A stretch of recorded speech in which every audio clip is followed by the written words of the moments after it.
What's going on, everybody? We're just about to get started soon. And we are live. I don't know how everybody is feeling out there today. Make sure my mic is on before I start talking. But we have a lot of really interesting news this week when it comes to the tech world, especially when it comes to NVIDIA's RTX 50 series Super. We all know that we were headed that direction, and we all knew that it was going to eventually come out.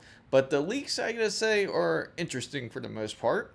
There has been very interesting moves made by Intel, and there is a very interesting updates, I have to say, for AMD's RX 9070 XT. Hopefully you guys are excited about it as much as I am.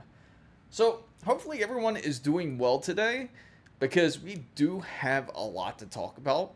This is a open chat, so feel free to ask your questions if you are doing any PC builds or you are planning on one, because it almost seems like it is a great time for it, or maybe you're holding off because you're waiting for that perfect graphics card that you're looking for.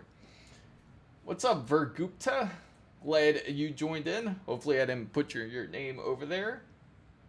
And right now I'm just making sure that the chat is fully connected. Sometimes the chat room could be a little bit finicky when it comes to the type of connection, because recently I'm starting to do lives on X as well as Twitch. RTX 3070 with a Ryzen 5 5600, is that the type of build that you currently have, or is it the type of build that you are planning to build? Because either way, that's still going to be a good combination. If you do plan to build with a RTX 3070, if you're able to get one on a great deal, 4070 would be preferable if you could get your hands on one. And as you know, once again, I gotta say about this whole 5070 Super with the extra upgrade when it comes to the CUDA cores going up to 6400, it's pretty crazy, right? Compared to the other Super models, where they're mostly the same for the most part, except the TGP is a little bit more power. You're planning to, okay, and you're buying it used. Okay, if you do buy it used, just make sure you are wary of the product. Make sure to test it out if you can. Is it from somebody you know? Hopefully it is, because the thing about the used market, around the 30 series generation is the time. The 3070 I wouldn't worry about as much. I'd be more concerned about the RTX 3090s than anything, but during that generation, when the 30 series was out, there was a lot of use for graphics cards, such as the 30 series, for mining. So they were using it to really mine Ethereum. And because that it was making a lot of cards bad.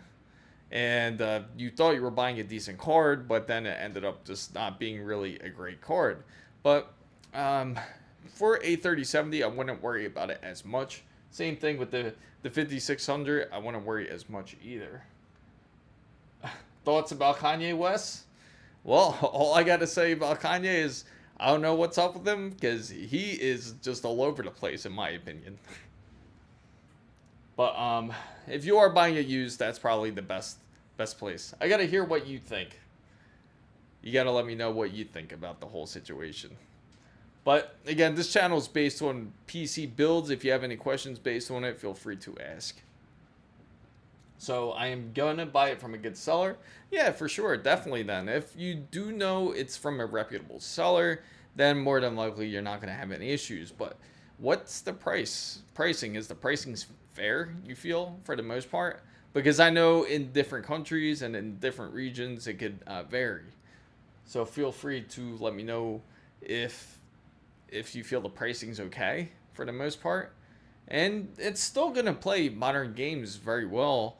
What type of games do you play, by the way, I have to ask? And for those out there who have the RX 9070 XT, I do have to say, it's pretty incredible that this new update is actually able to push this card with a 9% improvement, as much as a 9% improvement. Some games even seen as much as up to 23% in improvement in Fine Wine, which is based on a Linux type of OS, such as using SteamOS or Bazzite. If you do have a RX 9070 XT, you are going to reap some benefits out of it. So I'm going to buy it from a good seller. It's like $250. I have a Mac right now, but I am interested in PCs. I see. And I'm assuming you're going to be using it for what type of usage, may I ask? Is it going to be for gaming usage, I assume? And let me just make sure I'm connected to this other chat too here.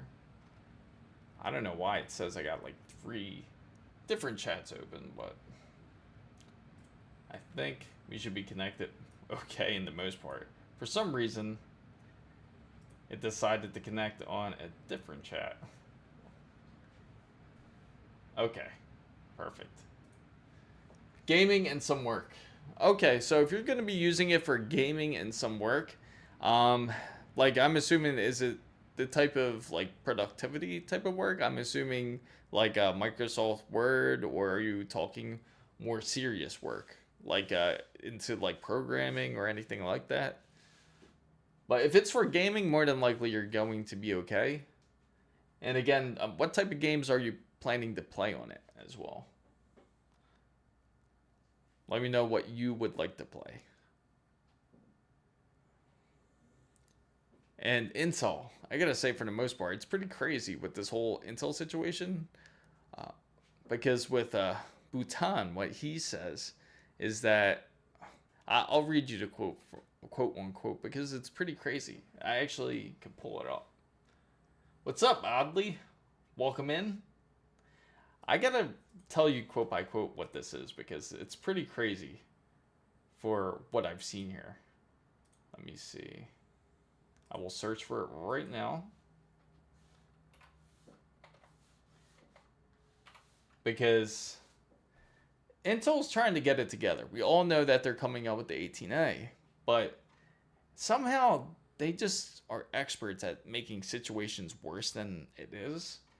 And I'll read it to you because it's pretty ridiculous. Okay, so Lip Bhutan's CEO's new IFS strategy.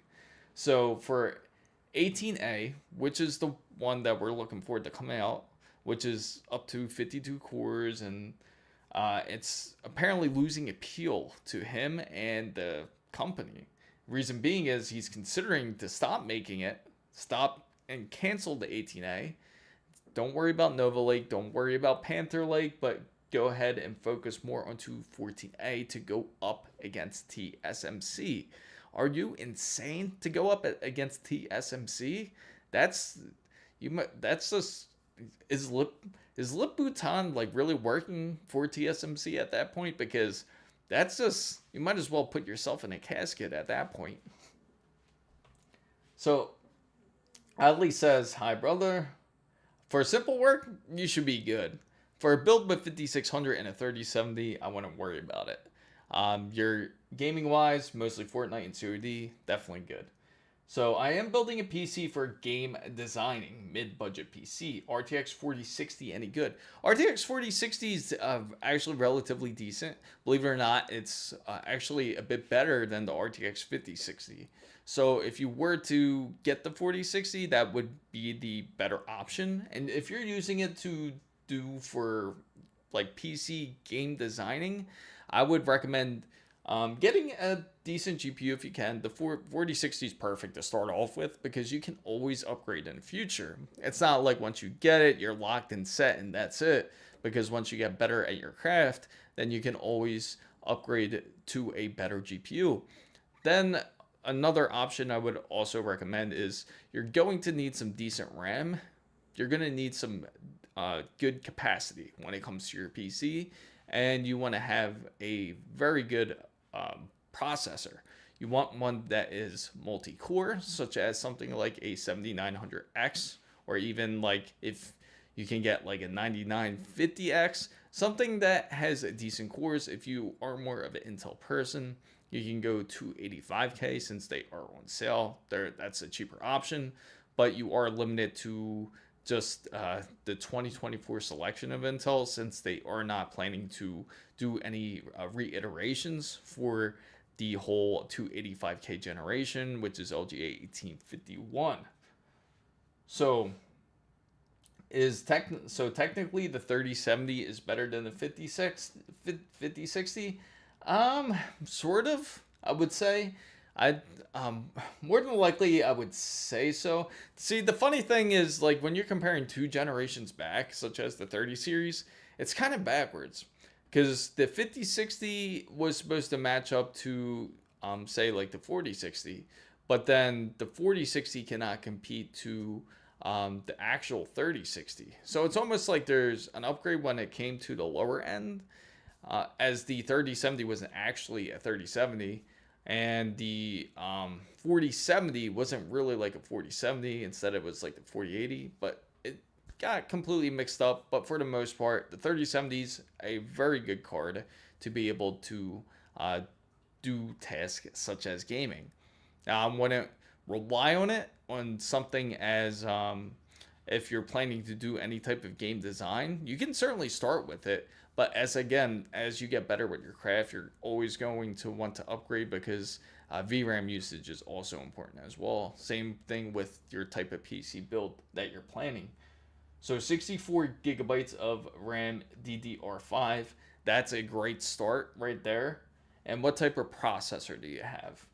Because that's also going to be very important, because you're going to be doing a ton of rendering. I know a lot of it's going to be GPU wise, based on if you're doing a lot of game engines, but I would also recommend a decent CPU, because you're going to need to be able to something to multitask with, because it's got to be able to take the different loads. So I need help. I need an Ultra 7 265K or a AMD 9700X. So Watao, I have to say, are you more of the person that, how often do you upgrade your PC? Are you the type of person that upgrades their PC every 5 years? Do you wait 5 years to do a new build? Or you try to keep it as long as you can? Or are you more of a person that likes to upgrade their PC constantly? Because this is an important question to ask, because then I can help direct you more towards Intel or AMD. And also, the question I also have to ask you is it going to be based on something? Are you more of a Photoshop person, or more of a type of Adobe type of user? If you are, and you use it for gaming as well, that would also help determine what type of processor would be great for you. Now, hey bro, can you say my name, Alex?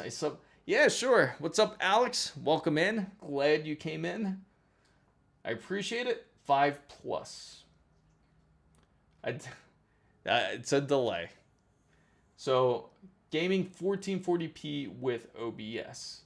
Okay, so you're gaming with 1440p OBS. That should be pretty good. Also, are you using it? Once again, I know there's a delay in the feed a little bit, so I'm just waiting for your answer to pop right up. And but if you're using it for Adobe products, or if you're using anything that is more CPU centric, that's also good to know as well. Because if you are, then it may be good to go on the Intel side for that. If you're just using it strictly for gaming, AMD may be the better option for you. And you are the type to seem to do 5+. So Intel actually might be a great choice for you, especially because it's okay. So no photo editing, no nothing. Okay. So what about streaming? Are you planning to do any streaming? I should have threw that in there too, because that's also going to be important. If you are planning this stream, that is something that we can discuss too. Because that's either processor is going to be really good. Now, if you go for the 9700X is the one that you want to go for, then you're going to be able to get away with mostly, you could be able to stream somewhat, and you're able to game. You won't have any issues gaming. And again, if you're the type of person that likes to upgrade every 5 years, 265K is the cheaper option. to go with, because then you don't have to worry about really doing too much upgrades. Now, if you do choose to go the Intel route and you plan to stay with it for 5 years, then I would recommend getting the 265K, as it is a value option, and you can get some decent selections, such as the 265K also has a lot of bundles, such as if you buy that processor, you can get the RAM, and you can also get the SSD with it. So Intel would be great for that, especially if you're not really that much of an upgrade person. So is the MSI... No problem. No problem. Smash like boom. Yes, just OBS. Is MSI B550M VDH Wi-Fi a good motherboard? Yes, it is. It's a great motherboard, in fact. So you're definitely headed to the correct direction with your build. So the 9700X is only 8 cores and 16 threads, right? But that's exactly what I mean. The 265K may be the better value option, because again, you could get it really cheap, to be honest. It's practically like spending under $200 for a 265K. And Intel may get a bad rep, but their processor is certainly worth more than what they're charging. I mean, what they're selling it for. And the motherboard that you are going to choose with it, which one would you pick out of curiosity? I highly recommend ASUS's. If you're looking for any, I would say ASUS's Tough Gaming. If you're looking for more of a budget type, or MSI's Tomahawk is also a great option for Intel. Now, okay, with the recent water cooling patents falling off, do you see graphics cards coming back, or aesthetics downfall during... To be honest, Robert, I do have to say that's a great question that is posed here, which I will gladly highlight here, because this is a great commentary, actually. In fact, that because water cooling seems to really have gone down the drain, everything seems to be gravitating a lot more into silent builds, or should I say more like stealth builds, such as no RGBs, just focus on pure performance, more sleeper builds more than anything. That is more of the growing rate, I can say, because a lot of people are starting to get more tired of dealing with the software side when it comes to RGBs, or even the water cooling side, where you have fitment issues, or you got to worry about leaks, or you got to clean out the system. So it seems that stealth builds are certainly growing in the industry. Certainly. Oop. What's up, Adley? So 14400F Intel. I chose this knowing it's in my budget. If you know any good processors, Intel under 15K, please tell me. Okay. My personal favorite, if you're trying to look for a decent processor, is the 14600. It's great for gaming, and especially if that's what you are looking for. What's up, Pla? Good to see you. Obviously, I still could upgrade my PC, but I was thinking of selling my Switch and PS4 for a PS5. What's my thoughts of PS5? PS5's a great system. The only thing I'm disappointed about the PlayStation 5 is the lack of games that they produced. Original games. Mostly everything has been either remastered, but if you're asking on the hardware side, it's great. It's very easy to upgrade your SSD in there compared to something like an Xbox, where you can't. You would have to buy their flash storage in order to upgrade.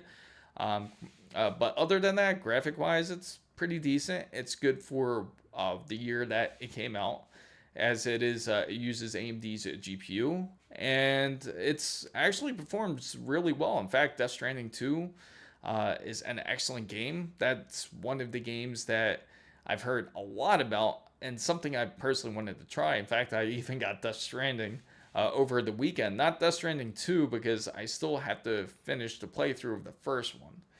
But yeah, it's not a bad choice. I always recommend going to the PC route if you can. Just go budget PC, because once you go PC, it's really hard to go back, and you're not limited to just a Xbox controller, but you do have limitless bounds when it comes to PC gaming. So you can use any controller of your choice, especially if you don't like something like keyboard and mouse. So yeah, ASUS Tough, check it out. I do have it on the page. On the Z890 side, I do have Gigabyte's AORUS Master. You can feel free to check that out, but of course that's a little bit more. The Z890 boards should more than likely start to drop down a lot more in price. And wait till the Prime deals. I can't wait to unleash them. They'll be unleashed this upcoming Sunday for everybody out there who is looking for Prime Day deals to build a PC. And you can build a pretty high-end PC for really cheap, actually. So, Wattao says, really got my eyes on the 9070 XT, but they releasing a new one later this year too, I think. It's possible. You're certainly right. That's something we have discussed. It's possible that they will come out with a high-end one. But I think with the way AMD works, or they think, is that if we do see one, we're not going to see it probably till around CES time. I have a feeling that they'll debut the same time as NVIDIA does, if anything. Because NVIDIA will show off their 50 series supers, AMD will show off their weapon, because at least if it is a high-end card compared to all the cards that they want to show, like the 5080 Super, and they have a 9080 or a 9090, depending on whichever they call it, then it can certainly outshine over the 50 series Super if that's the case. Hopefully AMD does put that in their playbook. I hope that they do, because then it will certainly draw a lot more attention to AMD over NVIDIA in that case, marketing wise. I think you have 2 streams running by accident. One that's a good mention, Pla. One's actually just a vertical and one's a horizontal feed. So hopefully, if you are on a PC, the horizontal feed's probably more of what you're looking for. If you're on a phone, you're probably looking for the vertical feed. That's why I got 2 different feeds. Fortunately, YouTube doesn't allow a hybrid feed for some reason, so I have to have 2 different streams going on. What's up, Crescent Mood Herd? Welcome in. Yeah, no problem, Madali. I'm glad I can certainly help. But yeah, it's 9070 XT has been quite incredible. Definitely a great a purchase option, I would say. I've seen a lot of new faces here, and if you're not familiar with my channel, I'm Chris Mizo. I talk about PC and tech, but I haven't stopped talking about this 9070 XT. I've had multiple GPUs for this year, and really got to see a lot of them in action. 5070, the 5090, the RX 9070 XT, and I do have to say that the 9070 XT has certainly been the most impressive out the bunch. And if I were to personally rate it, again, this is non-sponsored whatsoever when it comes to these graphics cards, that I have to give it to 9070 XT, even over the 5090. You might ask, why would you give it over the 5090? The 5090 is obviously more superior when it comes to ray tracing, path tracing, and it even has up to 32 gigabytes of VRAM. Why would I select the 9070 XT? And the main reason is because the value, and on top of it, the drivers actually work, which is pretty funny to say because AMD always gets a bad rep for having just terrible drivers, but for AMD this year, this wasn't the case. In fact, it's outperformed my expectations. That's just how good this card is, especially on how well it runs every game that I throw at it. It has no issue, and it's running on 1440p on a lot of these tests. Later, I'm going to be running more 4K tests, but I am waiting for a certain 4K monitor to release, and when it does, I will be running more 4K tests on the 9070 XT on that side. But they have pushed out a firmware update or a driver update for the 9070 XT to where it's even pushed the performance even further, which is pretty insane. As I was telling you guys, the performance is there. It can push up to 9% in improvement. Over fine wine, it can go up to 23% in improvement. So it just shows you how good this card really is. Where with the RTX 5090, I'm just worried about like the driver actually working correctly. And luckily, it's been getting a lot better since the June updates. I haven't really faced any issues, but they do exist. So,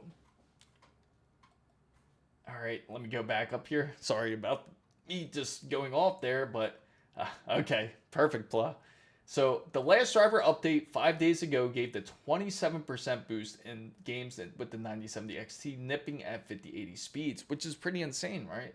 So I might get a base 9070, about 10 to 15% worse performing than the XT, but still is really good. Now, if you do plan to get the base 9070, it's a great card to get, especially if you're going 1080p gaming. You're not going to really notice the difference, to be honest.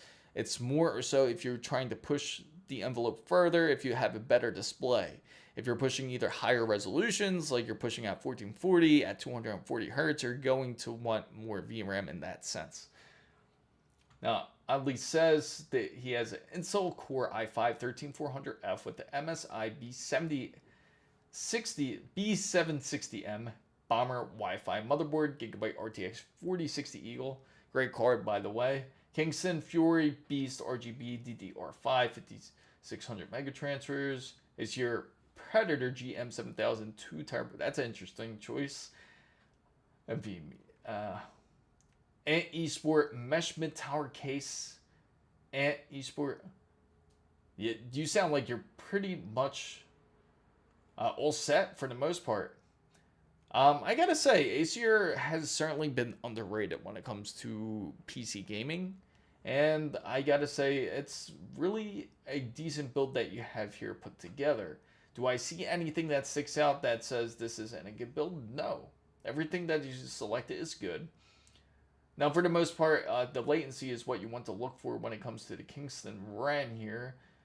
32 gigabytes is plenty. That's okay. And you said you're using it for graphic design, right? If anything, like I said, if you are using this one for graphic design, I would highly suggest going off of, instead of 13400F, try to at least go 13700. That would be the better choice, I would say. Because you'll have a lot more cores. But, of course, you can always upgrade later down the line. You can upgrade up to the 14th gen even, if you want to, Ali. So, you can start the build if this is what you can afford now, and then you can always get another processor later down the line. But if you can, try to max out your processor, especially for the type of work that you're planning to doing, especially like something like graphic design. It's going to be very demanding out your system. But that would be the most I would push out. The cooler's good. Eventually, you're going to want to upgrade the cooler. I'm not too sure how well Ant is. Yes, 14700F would be the better option. If you can get the 14700F, yes, that would certainly be better. Now, just to let you know, when it comes to the F series, when it comes to Intel, they're not going to be clockable like how the Intel, if you choose to get a 14700K, you can actually you can overclock it if you'd like. But if it gets the 14700F, you'll have pretty much like almost like a locked CPU. So if you're okay with that, that's great. If you're not into doing any type of overclocking, not everybody is. So if you're not into tuning your PC, then dealing the F, right? That's what I figured. That's why I'm saying the 14700 would be the best choice.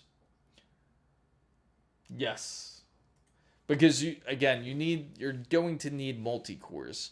If you're just using it just for gaming, then I would say go ahead, go with the 13400 would be perfect.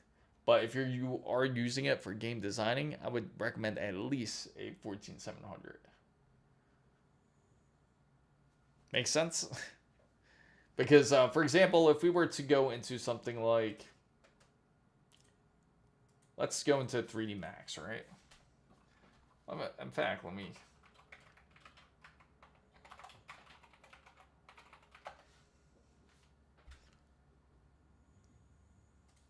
about this? I'll try Unreal Engine.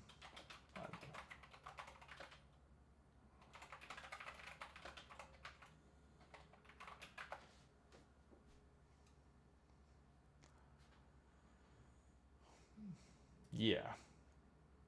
So they're even recommending, as I thought, so the minimum they recommend is 8 cores. Now the 14, now if you're looking at the 13400F,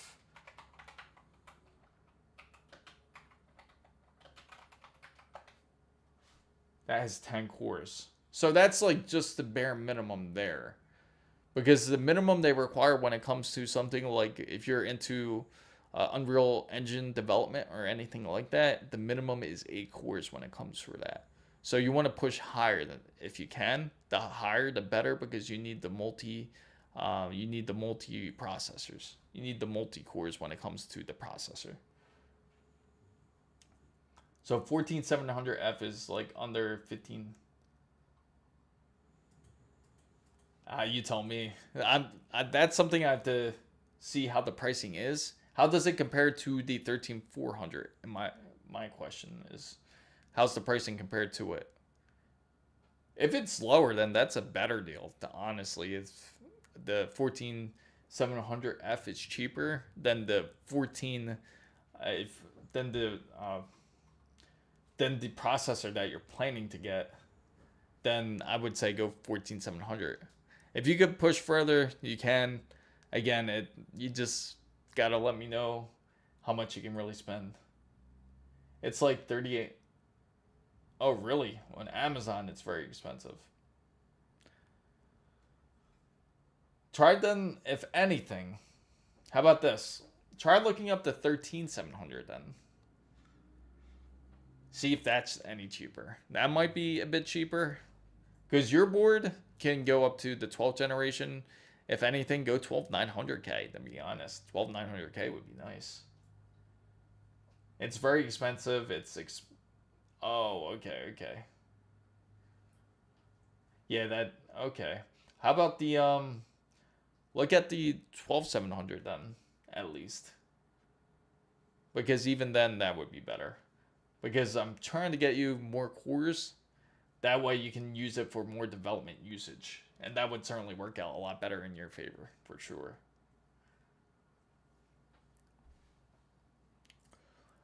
But yeah, it's quite incredible. I gotta say, when it comes to the 9070 XT, I can't say just how great AMD has been this year, and they just constantly keep proving it. Now, it's funny, I did read a comment earlier about the whole 50 series Super, and somebody feels like that NVIDIA just constantly just tries to force AMD to push their pricing down. In a way, it's true, because when you really do think about it, if these Supers come out and say if they are the same exact price, that's great for everybody out there if it is. Like, for example, if the 5070 Super is going to be the same price as the 5070, which allegedly it's supposed to be like at $600, if it matches that same price point, then technically it should drop the 5070 price down, right? But what NVIDIA does is, instead of actually selling the 5070 anymore, they'll take it off the shelf and just sell the Supers. Same thing with the 5070 Ti Super. When it comes to the 5080 Super, and who knows if they do decide to release a 5090 Ti, they're not going to call it a Super, they're going to call it a 5090 Ti. And if that holds any weight, which I don't believe will actually happen, because we haven't seen it with the 4090. They haven't tried to release a 4090 Ti. I think they learned from the last time they did release a high-end card that was a Ti variant, such as the RTX 3090, and they saw it didn't do as well, and nobody wants to spend extra money on a Ti variant, especially if it's going to perform mostly the same, if it has the same cores, except it's going to be a fully unlocked GB202 board, which would be nice, but we all know that's not going to happen, and that more than likely it's still just going to be 32 gigabytes of VRAM. There's probably not going to be any improvement when it comes to the VRAM, so Ti variant, I think, is highly unlikely when it comes to the 5090. So, yeah, very expensive. It's okay. So the 13700F is like the same price of your GPU. That's pretty insane, I have to say. I have to say that's pretty insane. So how much is, so the 4060 is how much that you're spending on? Because the 13, it'll be worth it to get that processor. You will notice a big difference if you are trying to develop in something like an Unreal Engine. You will not have a very pleasant experience when it comes to using something like a 13400F. Because you're going to need the multi-cores for sure.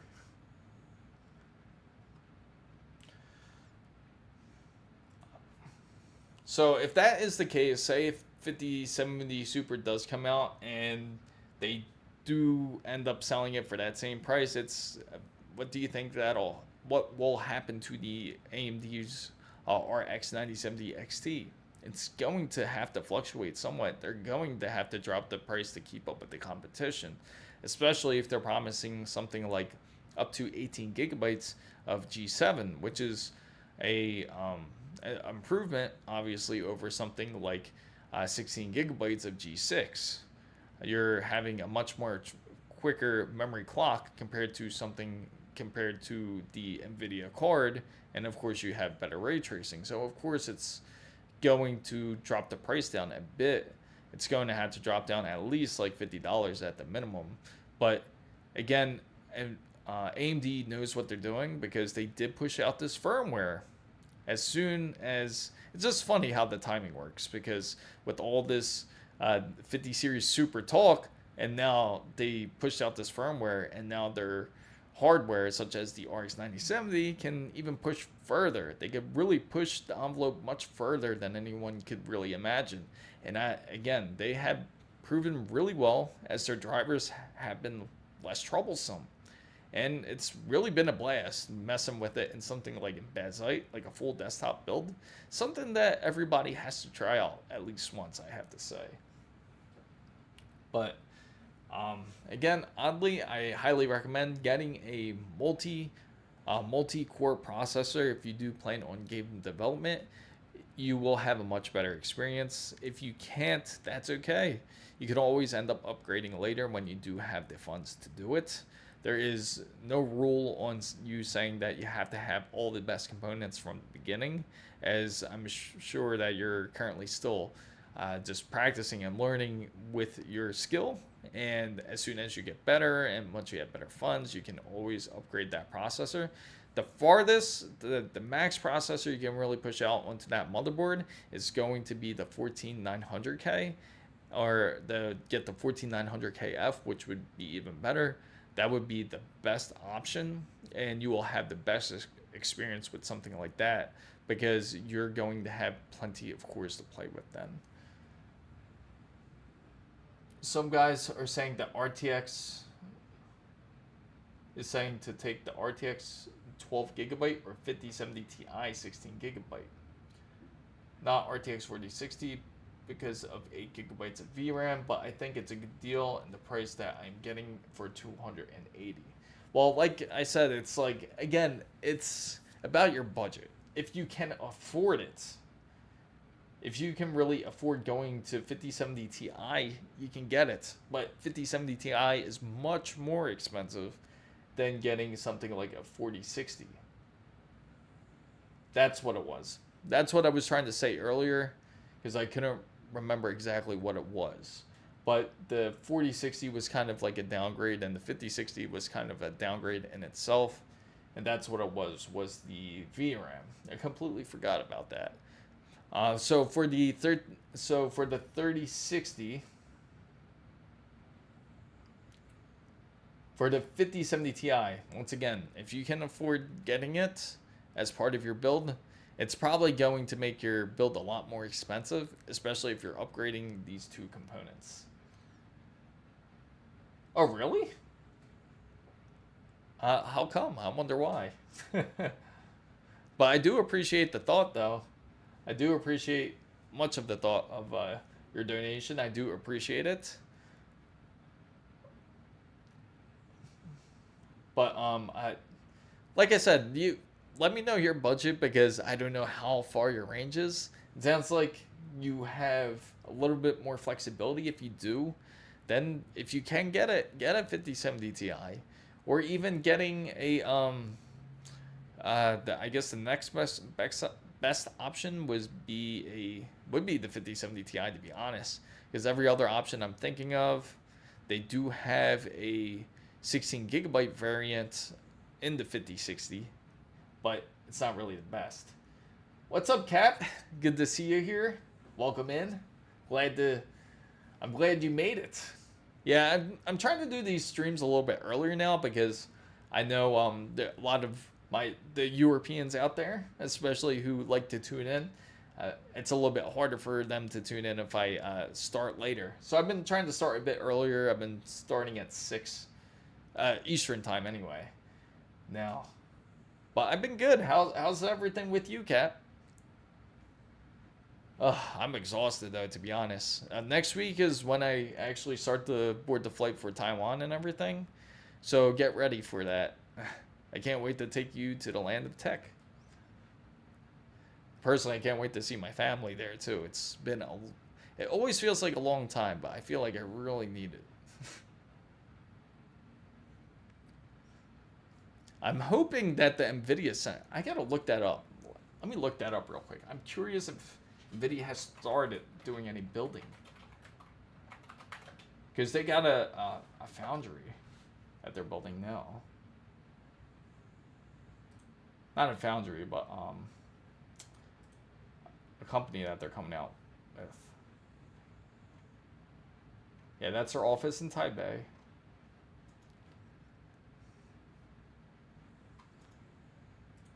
Yeah. Well, I'll look for it. Once I do, I'll try to go live with you guys.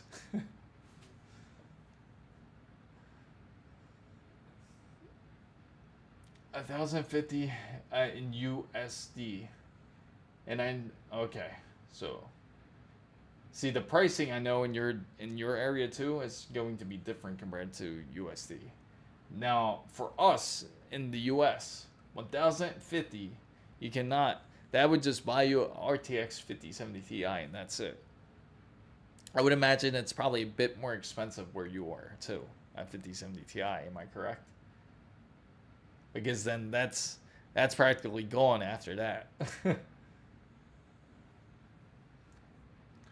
But finally working on the PC, so I'm fine. I know how it feels to be far. Yeah, it really isn't. It's been too long. And you know what's the crazy part is? It almost seems like everything. It seems like during the whole planning and thinking, every time I get close to the event, I always feel like there's always something happening that I have to take care of.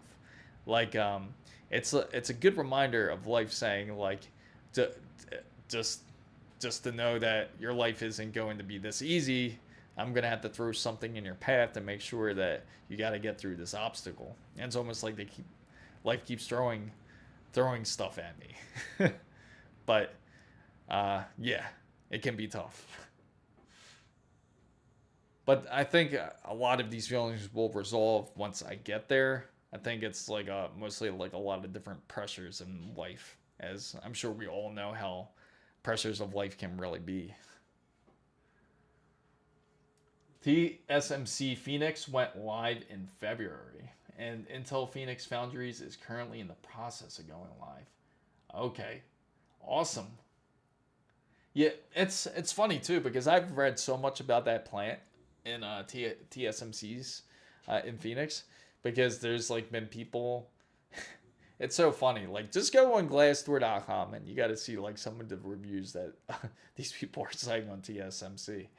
Because it's like again, it's a whole different culture like when it comes to it.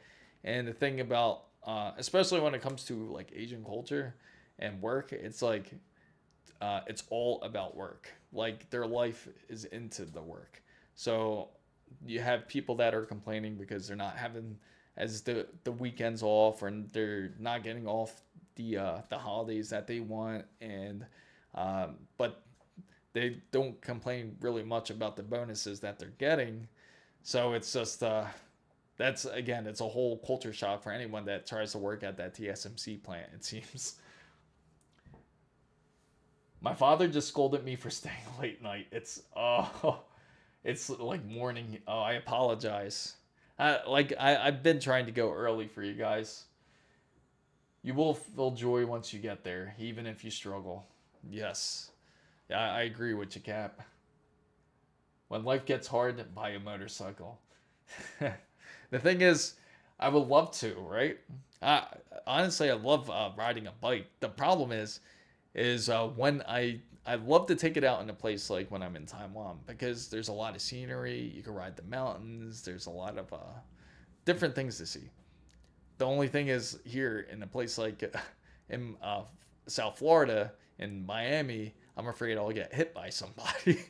That's the only problem. And there's Miami's beautiful and everything, but the only places you could really go to really enjoy a ride is like going to the waterfront side, towards the beach areas. And but other than that, it's just pure chaotic and danger, like riding around here. It's funny, just the other day too, like I saw somebody. It's not really funny, but I did see somebody end up like on the road. Of course, you always see like somebody get into some sort of motorcycle accident. But yeah, it's just terrible. The driving, if you ever drive in South Florida, it's crazy. But hopefully you do get that PC build. Really think about the build you put together, oddly, I have to say. Because if you're really focused on game development, take your time to build it. Don't rush your build. Really focus on the key components that can improve your game development. So the two main things, well, really three main keys you really need are going to be your CPU, your GPU, and your RAM. Three main keys for that. It's about PC talk. Yes, that's what I'm talking about now. Game Factory. But that is what I would mainly focus on. Is that if you're still here, Adley? I don't know if you got shut down there. So what is everybody's thoughts about that? I have to say about NVIDIA's Supers or the RX 9070s XT. Any questions about any PC builds anyone is currently going through now? I have to say I'm really happy with my 9070 XT. Yeah, that's awesome. Because the 9070 XT, I'm glad to hear people are really enjoying it. I really haven't heard anyone really throw any shade at it. Because 9070 XT has been a champion. Please, certainly will. Don't forget to like and subscribe, Adley. Hopefully I'll see you next time. Hopefully you got all your components ready to go. Bro, what specs for a 4K PC? I'm doing streams and edits. Is there any specific brand that you want to go with? Do you prefer AMD or Intel?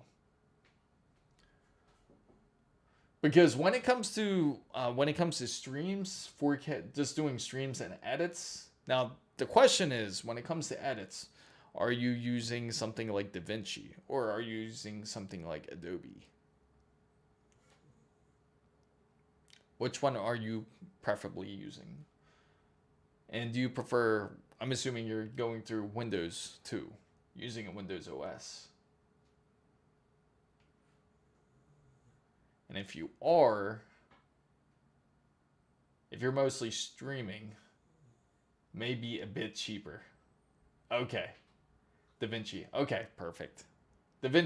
Honestly, DaVinci's great. I want to get out of Adobe, to be honest. I'll be honest, I am so angry with NVIDIA between the minor scalpers and now most production is going to AI and be a long time before I buy. Yes, and that's the problem. NVIDIA is very good at cornering the market. And that's the shame. NVIDIA will take full advantage of that. I have to throw in there. But if you are looking for, so if you're going DaVinci, I would go AMD. 100% go AMD. So go if you have the funds of doing a stream edit and you're not trying to spend a whole ton, you could start with something like a 9800 X3D, or you can even, if you have a little bit more, you can go 9900X or 9950X, 9950X3D, depending on your budget. Now, when it comes to your GPU, you want to get something like you could go with a 9070 XT because you're using DaVinci to edit. And personally, I got to say, like when it comes to editing and for streaming and for both gaming and everything, it's better to go NVIDIA. Go NVIDIA RTX 5070 Ti at the lowest. You want to go or RTX 5080. Either one would be a great choice for you. RAM wise, go up to about 48 gigabytes would be the shortest amount I would say to give. 32 gigabytes is a minimum, but I would push higher because again, you're streaming, so you want to go 48 to 64. And also you want to get some decent storage. You want to get up to like about 2 terabytes of storage. And with cooling solution would probably be best going AIO. And for power supply, get something that is pushing for at least, if you're going with something like a 5070 or a 5070 Ti, not 5070 Ti or a 5080, it's best to get something like at least 1,000 watt power supply. And that would probably conclude most of the build there. Of course, if you need help, feel free to contact through Discord. I will send a Discord now. I tried to fix the code. Let's see if it works. I put an if-else code in here, so I hope it works. I haven't really got to really mess with it, but I'm going to send my Discord, and hopefully it doesn't repeat. And it failed. I think it has something to do more with the stream than anything. Yeah. Definitely got to fix it. I think I made it worse.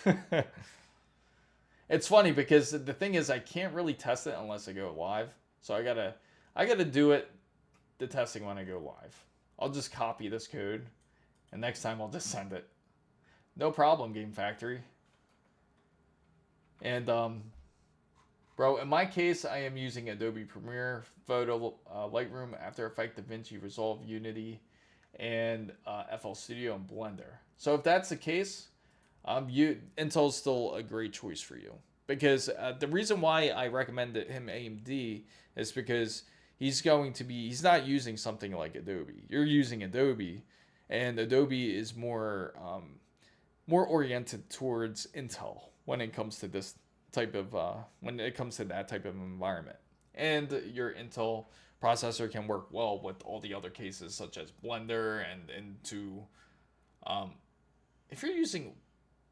if I may ask, why are you using both the Premiere and Adobe? Premiere and DaVinci. Unity, I wouldn't worry about. Again, Intel is going to work fine with it. FL Studio. What's up, Alex? Welcome in. Yeah, I got to fix my code. I don't know if you saw the code that I threw in there, but it came out as a mess. It was not good. I think it just repeats in the streamline. Maybe in the chat it's not repeating as much, but it repeats if it's on the video.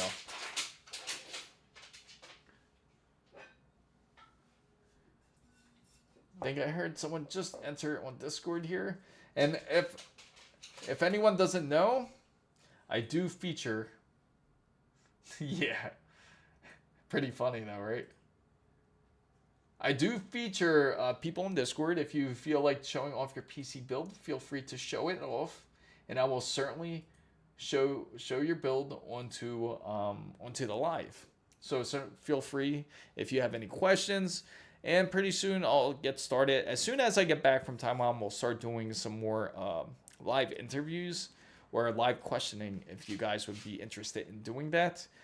Feel free to join Discord, and you can be selected to go on live as well. But for the most part, I do agree. Let me go back up to Robert's point here. which he says he is so angry with Nvidia between miners, scalpers, and now more production going to AI. It will be a long time before he purchases another Nvidia product. I get that. And it almost seems like Nvidia has become a company where they care more about profit more than anything. What's up, MuzCon? Good to see you. Hopefully, I just came up with that one, MuzCon. Glad to see that you're joined in. Hopefully you're doing well. Hopefully everyone is doing well. Let me know how your day or evening is going, depending where you are. I got my graduation. Oh, congratulations. That's a big deal. DaVinci for color correction and Adobe Premiere. Ah, okay. I get it. You know what's funny? I noticed too, and actually it's on my camera, matter of fact, since I upgraded my camera, not upgraded, but more or so updated the firmware on the camera, that I'm able to have the color grade and integrate it in there. So I have to use DaVinci for that. And I prefer DaVinci anyway. I just got stuck in the Adobe subscription for 12 months. And luckily, this is my 12th month coming up. So I got to make sure to cancel out of Adobe. And I want to focus more on something like DaVinci and get into... there's another product that I can't remember the name of. Infinity Studios, instead of dealing with Adobe. Because I just feel like with them, it's just like... non-stop issues. Yeah, no problem, Adley. I'm glad you joined in. DaVinci, yes, DaVinci is awesome. It's very fluid, and it's amazing how much use you can get out of DaVinci for practically free. The only things I would miss, which I could be wrong, I haven't gone that deep into DaVinci yet, is if I'm able to create graphics and everything on DaVinci. I haven't messed with that side of it. If I can, that would be really nice. But I got to look into it more, and I have to learn it more because, again, this month is about to end anyway. And I got to make sure to cancel, I think, before the 25th. What's up, Zaylink? Good to see you. Welcome in. I use it on my MacBook Pro. My feeling is us gamers built NVIDIA. I agree. 100% agree with that. The second these other markets opened up, which have better margins, they dumped us like a temporary place. So, yeah, tactically, we're kind of like the ordinary girlfriend, and they see this slamming model that they were like, you know what? That's what we like. I use it on my MacBook Pro. NVIDIA releasing what the 5080 should have been with the super variant. I agree. I do agree with that. What do you think of... I gotta ask everybody out there, what do you think of this 5070 Ti variant? They're saying it's possible that it could go up to 24 gigabytes of VRAM. I kind of feel like this can't be real, because it wouldn't make sense, especially like up against, like, say, their RTX 5080 Super, where that's also going to be 24 gigabytes of VRAM. It's just a little bit quicker. It's going to be based off of 32 gigabits per second compared to over 28 gigabits per second, which would be the 5070 Ti. That's the only difference between the two. Not a large marginal difference, but they would practically have the same amount of VRAM space, which is pretty insane. Well, what's interesting, Alex? I gotta know. And I really, really hope that AMD throws a bomb for once. And I hope that at CES they just bombard NVIDIA with this RX 9080 or RX 9090. Imagine how nice that would be for once AMD gets a win. Because NVIDIA certainly had dropped a bomb on AMD on CES 2025. And they just were dumbfounded, because how could they compete against NVIDIA's pricing and what they originally promised, which was 4090 performance with the 4070. Of course, anyone would get scared, especially for especially for the pricing details and performance-wise. So they waited 2 months before they premiered their cards. But in CES, AMD could do the very same thing. They could drop a 9080 and 9090, which can be the better GPU, and it could be a much more it could be much more friendly in pricing. It might not be very cheap. It's still going to be like around 1500, but it's still going to be better than what Nvidia certainly is showing. While DaVinci is good for masking, it's much better when it comes to masking and color grading. I'm very interested in the 5070 Ti Super. That's what I'm interested in too. The 5070 equals 4090 equals 50. Yeah, it's only logic, right, Cap? 9090 XT would go crazy. I agree. Can you imagine if they just dropped that 9090 and it just had 32 gigabytes, especially if it's G7? That would just completely shock Nvidia. They would have no idea what to do, especially because it's going to be like more like of a 5090 competitor. Now, I do know that the ray tracing might not be as well as the 5090, but it's going to be something that is promised by AMD that we know is going to work, at least driver-wise, and it's definitely going to be cheaper than an RTX 5090. It has to be, because these prices for the 5090 have not dropped. They're still very expensive. You could easily spend $2,700 to $3,000 for a 5090, which is why I always recommend. Oh, he went right through. That's why I always recommend anyone who does have a 4090, don't even think about a 5090. It's going to be the same thing. It's a 5090 is a 4090 Super practically, or a 4090 Ti. So, Robert says, man, I'm looking for Intel to come into the GPU room like a gorilla. Now that they aren't beholden to the TSMC for their allotment, we know they can keep up and they have deep pockets still. They certainly do. I'm just curious how they're going to do it, because they threw...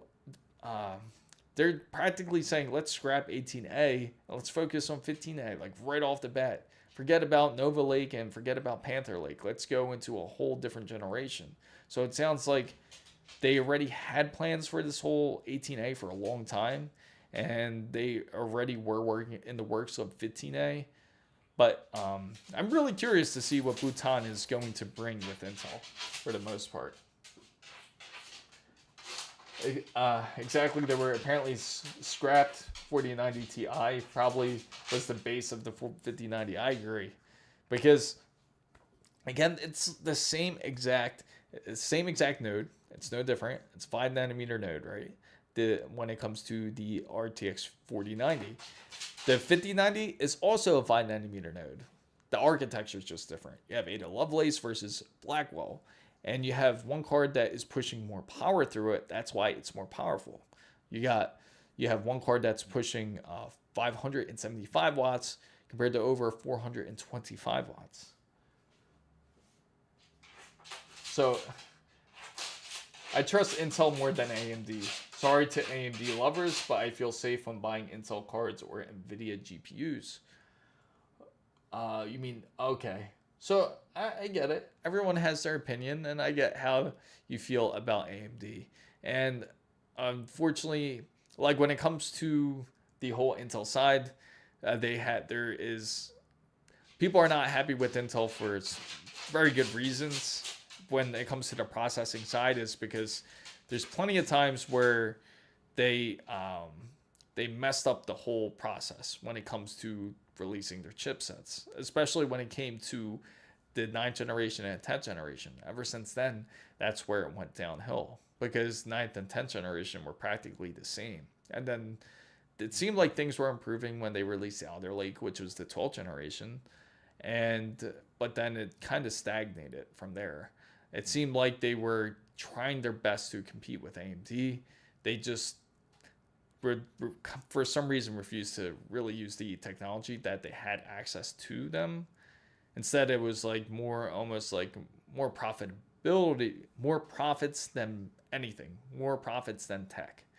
And hopefully Intel has improved on that side. If they did, I would be happy for them, because there does need to be more competition in the processing space. Same with the GPU space.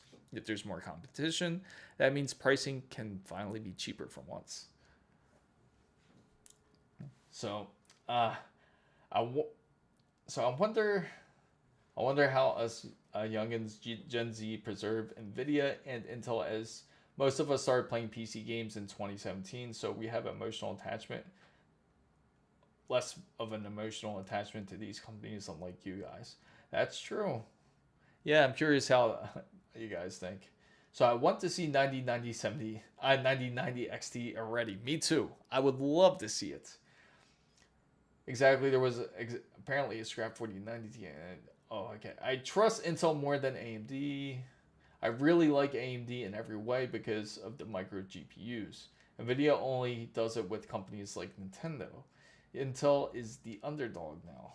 Yeah, I do agree. Intel is certainly the underdog now. AMD was like that for a long time. AMD was the underdog for, I would say, about 6 years ago. Not that long ago, like 6 years ago. 5-6 years ago, AMD was the underdog. Nobody wanted an AMD processor. Everybody was Intel. But you see how the landscape completely changed over the course of 5-6 years. Now nobody even talks about Intel like that. There's very few that do. And in fact, speaking of integrated graphics, if you're talking about like NVIDIA, they used to develop a lot of the Tegra chips. They focused a lot with Nintendo. They used to have more Tegra chips that actually came out like with different tablet devices. In fact, there's one tablet behind me with the NVIDIA card. I don't know if you can see it in the stream or not. It's kind of in the corner. It's like practically an old tablet from 2012. It's an ASUS tablet. Funny enough, it's a ASUS Transformer tablet, and it actually has the Tegra 4 integrated GPU in there. Was one of the best at the time because I always thought that maybe tablet was going to be the next thing to gaming, because you could just have a controller and hook it up to a tablet. But you kind of see how that space kind of went down. And unfortunately, it seems like tablets and phones are honestly a bit more suited towards more casuals than anything.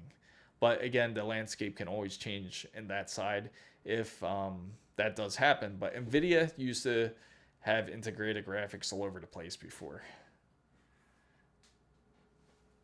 I remember seeing the film where Intel was engraved in future tech in 50 years.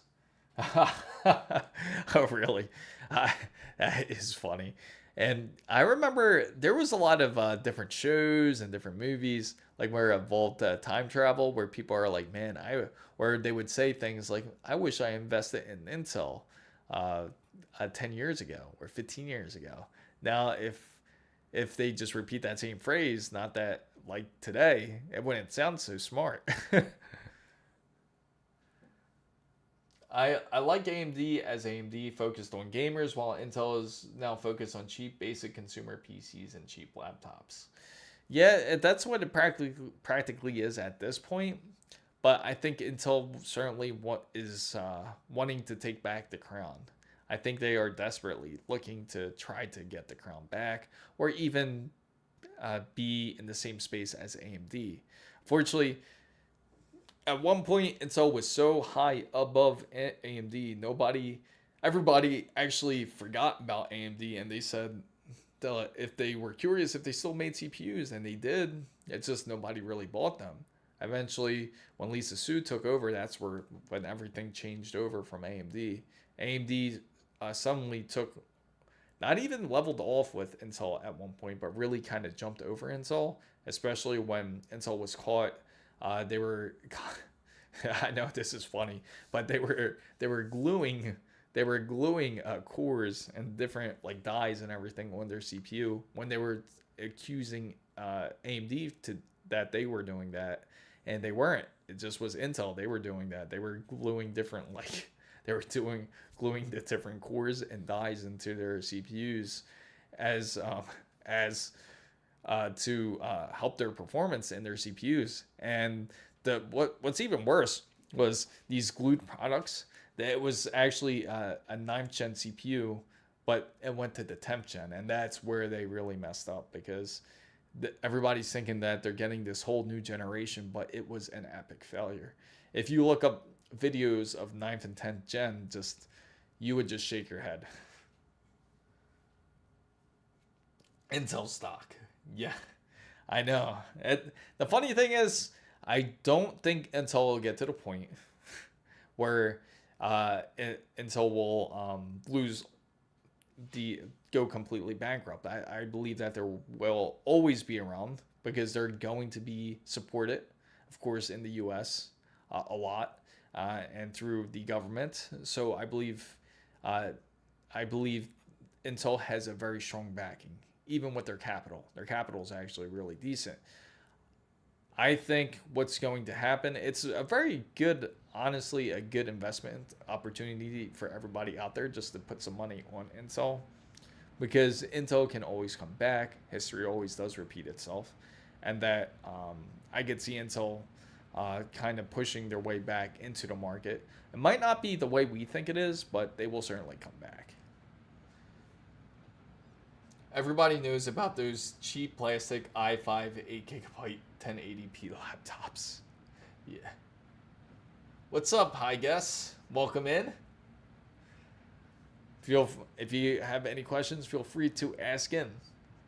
We were just discussing on the topic of Intel and their controversies as a company, and just about if they could really be competitive once again in the PC space, which we can see.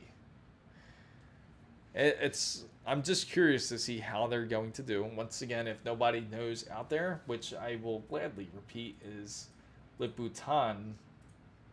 Let me see. I'll repeat once again what he says. And these are his words completely. What's up, Saib? Hey, I'm back. I'm commenting here last week. I got the ASUS Swift Go 14 OLED Ryzen 7 8845HS. That's awesome. How are you liking it? I'm just saying, is Intel Core i5 12th Gen good? It is. Honestly, it's good. Alder Lake's generation is actually an excellent generation.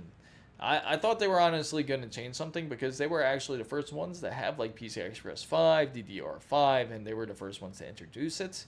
And it's a very stable system, Alder Lake. It doesn't get unstable until the later generations, when they come out with Raptor Lake and the refreshes, and that's where you start to run into different issues. Like from Acer, Dell, HP, ASUS, all those overpriced laptops. So here we go. This is, again, his comment right here. Let's see. Right here. And I will share with you guys so you guys can see it. Hopefully, let me bring that down some. For some reason, it's not showing there. Right there. This is a known leaker, Harukaze, and he's also brought it up. At Liputan, CEO's new IFS strategy, 18A, which node is losing its appeal to new customers. Considering to stop marketing 18A, which is completely everything that has to do with what Panther Lake, and has to do with, now the name just slipped my mind, but everything to do with their current generation practically, and the upcoming generation. And now they want to focus more resources on the 14A against TSMC. So what are your thoughts about that?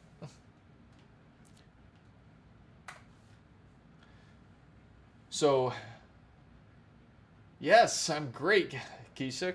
I'm just exhausted. Like I said to everybody out here, life has been catching up on me hard.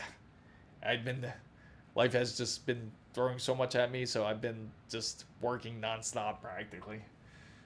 My first laptop was I seem to miss some stuff. Okay, my first laptop was ass. It was a Acer TravelMate P215 i5. Google it.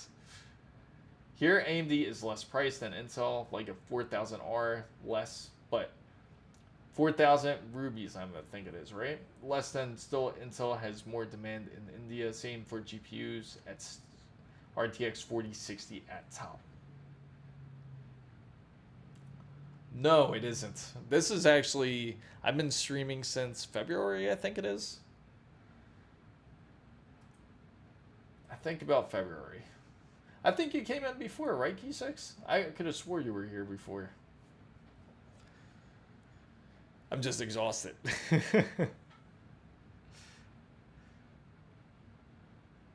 Because I remember, yeah, I thought you, I'm pretty sure I remember you. It was a dreadful 500 euros.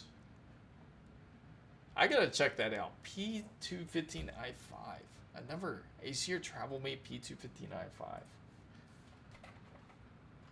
Travel P215i5. Alright, let me take a look at this. This might be a newer one.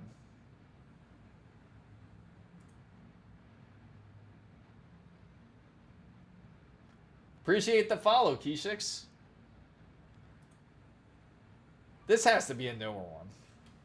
Oh no, it's probably not newer. Here, I'll show you. Are you talking about this one here?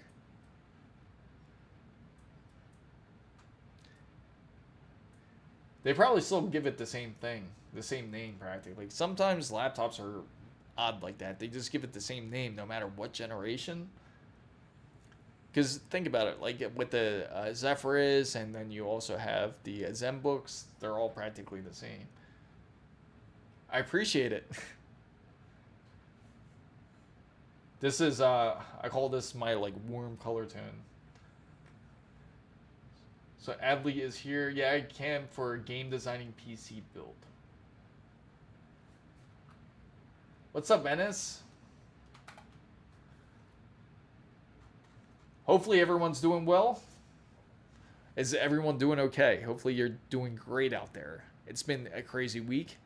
And down here in South Florida, we're expecting a tropical storm to come through. It's nothing serious, just a tropical depression. So it's going to be a rainy weekend for us, unfortunately. But it's great for gaming time, I'll tell you that. My first PC had 900 megabytes of RAM in it. It was the Zeus Storm 724301. I remember when having 1 gigabyte of RAM was impressive. But I do remember those days. In fact, like the first build I had, I think had 1 gigabyte of RAM. The screen bent when you... Oh, really? That's not good. The crazy part is, like, ACR has two sides. Now, ACR is pretty good when it comes to... I don't like their standard laptops. But their Predator series is awesome, I have to say. I see. Like a 215... What is it? 1135G, which is more of a power saver. 2.4 gigahertz, 8 gigabytes of DDR4. Just like a really basic laptop, it seems. Like what you would usually use for something like if you're just using the internet or Word documents. Yeah, I'm gonna play solo leveling Arise. You know, I heard a lot about that solo leveling. I gotta throw that in to my watch list for sure because I've heard a lot of great things about it. My first GPU is a Sapphire HD 4650D. Oh, really? That's insane. That's funny. I think I told, if nobody knows, my first GPU, like I really had, was it was a GeForce. I always forget the name of it because it's so off compared to what they used to be. NVIDIA. Alright. I'll tell you exactly what it was. Because I remember it because I tricked my father into getting it. It was a 6800. Yeah, 6800 Ultra, I think it was. 6800 Ultra from NVIDIA. And it was amazing because it had whopping 256 megabytes of VRAM in there.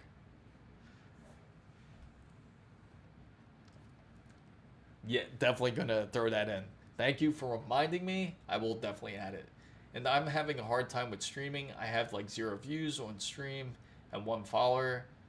That it takes time. I just have to have, yeah, just keep going. Yeah, you can do it. It just takes a lot of time.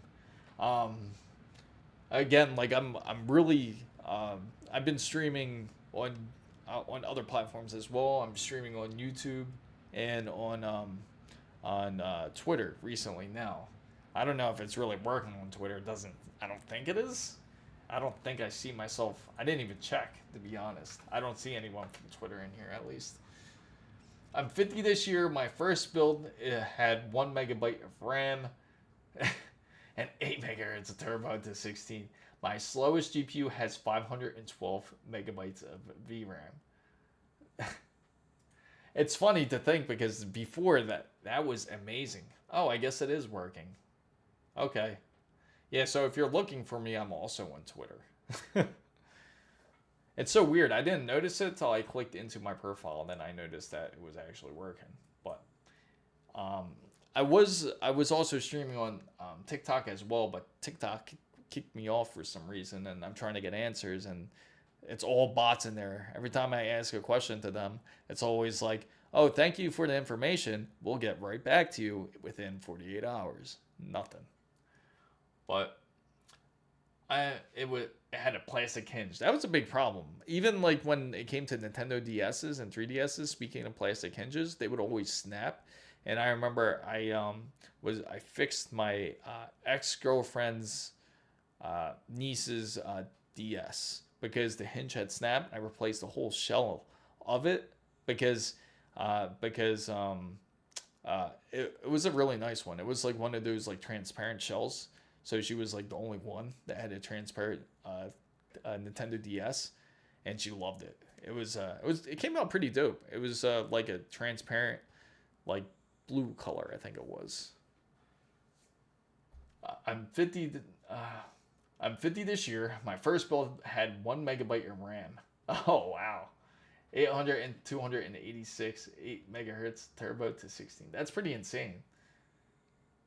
So you're more than familiar. Like back then, like my first PC I really touched was like a Sony Vaio, like the Sony Vaio Studio, and they had the big old tower, had the monitor. It was like an entertainment system, and it was expensive to really think about it. Back in '95, it was $3,000 for the full setup, and I remember my pop went to go buy it. He bought the whole set. And we had that computer for years. It was a great PC. It felt like years. Like we had it for a decent 7 years, I think it was. My slowest GPU has 512 megabytes of VRAM. And I was trying to overclock from 800 megahertz to 850. Oh, wow. Yep. What's up, Ennis? I see you there. I'm flabbergasted. 1 megabyte. Yes. I'm telling you, those were different times back then. What was it? I remember, I think the Sony Vaio had like 16 at the time. And 16 was like a lot. 16 megabytes. And, with the storage drive, I think it was like at 30. I think it was like 30 megabytes or something like that. But I remember when we upgraded it to 60, it felt amazing. Yeah, that existed back then, Tarazine. Like, can you imagine those times? Like, but back then, that was like something. Like, can you imagine? It's like, it's hard to imagine a PC can actually function like that. But things were way less, how do I say? It required way less coding. Like when it came to things like that. When it came to the earlier models. And it wasn't as heavy as it was before. I mean, as it is today. Today it's very, very heavy coding. It was just like really basic coding, like the way it was before. My Wi-Fi speed is so slow. What's up with your Wi-Fi? What's going on with it? My first laptop was the Redmi Book 15 Pro. Worked great for the 3 years. Check its specs. I even handled Unity Blender in the beginning. Really? Redmi Book Pro.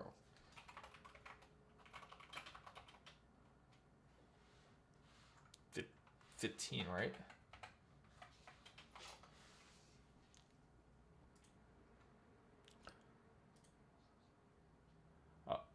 Oh, thank you.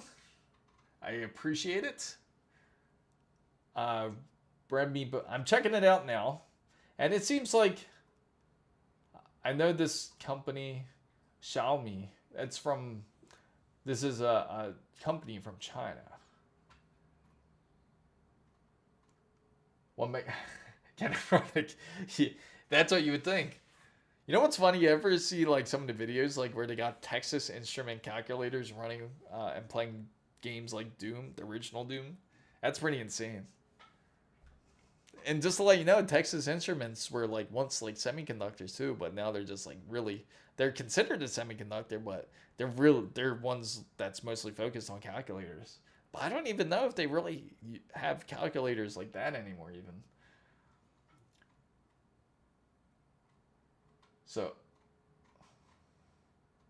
coding was far more optimized. We all learned C and assembly. Yes. Yeah, it was really simple back then. Now it's like you have to, it's almost like, again, like why you have like different things like full stack where you gotta put together all the codes together to make it work well. Like you have to have like PHP, JavaScript, CSS, HTML, and it just, the list goes on and on. You can list so much that goes on together with it. Have a good stream. I need to sleep. Okay, Ennis. Have a great night out there. I apologize for streaming late for anyone that's in the other side, in the European nations. I would grow a beard and go bald by the time... yeah. Sir, but if you try to load something modern, it would never take it. If you can't get Windows 10 seconds, something is wrong with you. Oh, load times were different. That was a whole different ball game. SSDs, when they came in, it completely changed the way computing went. No way. You got a PC that boots off of a floppy disk? How well does that work? Out of questions. Python is Python. Python's actually not bad. Python's actually one of the easier ones, believe it or not. It gets more complicated if you go into something like Java. I heard that there are problems with the X870E Apex boards and the latest BIOS. Wanted to ask if you know anything about it. For example, the PBO and CO are not being adopted correctly and so on. With the Apex boards, I have not heard anything about that. I will certainly look into it for you. I will actually put that down into my notes here. Actually, I keep highlighting you, but I will put it in my notes and I'll definitely look into it and see what's going on. If I find anything, I will certainly let you know. If you're a part of the Discord, I will certainly let you know through there. Let me see. X870E Apex board issues PBO and CO not being. Okay, I will look into it. I'll try to contact. My current load time is 15 seconds. Not on a floppy disk. That would be insane. C node and Python. Yeah. And the thing is, when it comes to coding, yeah, that's actually more complicated too, I would say. But not Python. Python's not as bad. If I had money to spare, I would get a Fruit Loop Studio. You know, it's crazy. They've been around forever too. I've opened it up once. I have friends that were like into like producing and everything, and that's what they would always use is Fruit Loop Studio. And when it comes to, but the way load times were back then, I gotta make a video of it because, like, when you first turn on your PC and your Windows boot screen is coming up, especially like when it was like Windows 93 or Windows 95 or any of those OSs back then, you can imagine how slow it was because you had the window wave, right? You would have the window come up, and then you would actually have a loading bar, and it would just constantly, you would see the bar kind of load up before your windows actually came up. And when it does, it would take a little while. This is when RAM was super important because RAM was there to absorb all your startup programs practically. And so that way your PC can start up the quickest while the hard disk is kind of still loading up. And if your RAM wasn't decent, then it would take forever for your PC to boot. But now with SSDs, it's completely different. You can get FL Studio for free from FileCR, Alexander, bro. There you go. There's your answer. Terzine, Windows 3.11 installs Discman 10 floppy disk and took out a 2 to 3 hours to install. Oh, wow. There is a really popular dudek brand in UK. It's called Pioneer. Pioneer, you know what's crazy? Pioneer actually had, if it's the same Pioneer I'm thinking of, they had decent products. Deck brand is called Pioneer. Let me see.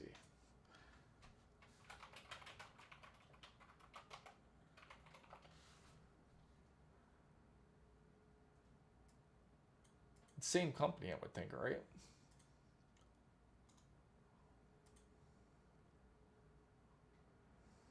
That's quite insane.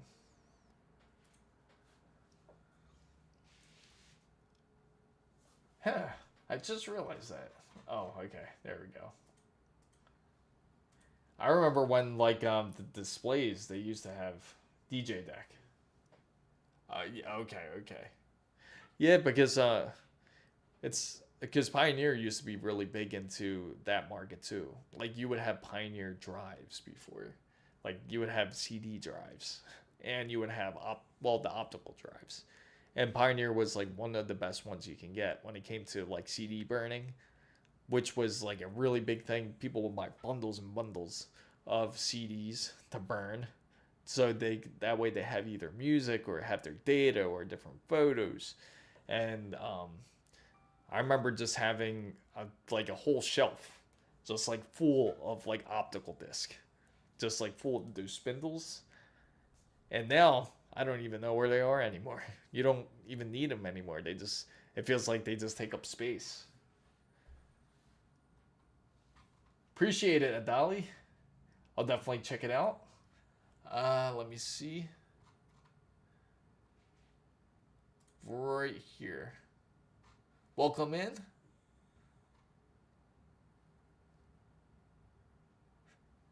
Saying what's up to everybody over here in Discord here. So feel free to check it out. I have if anyone's curious about the Discord link, it is free to join. And it is right. I'll just copy it because I don't want it to repeat so crazy like it was earlier.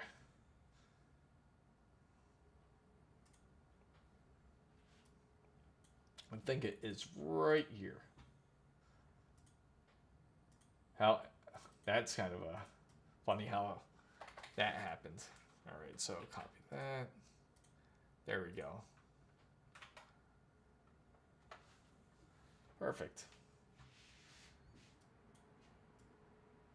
I gotta fix that bot sooner or later because that's a whole different issue.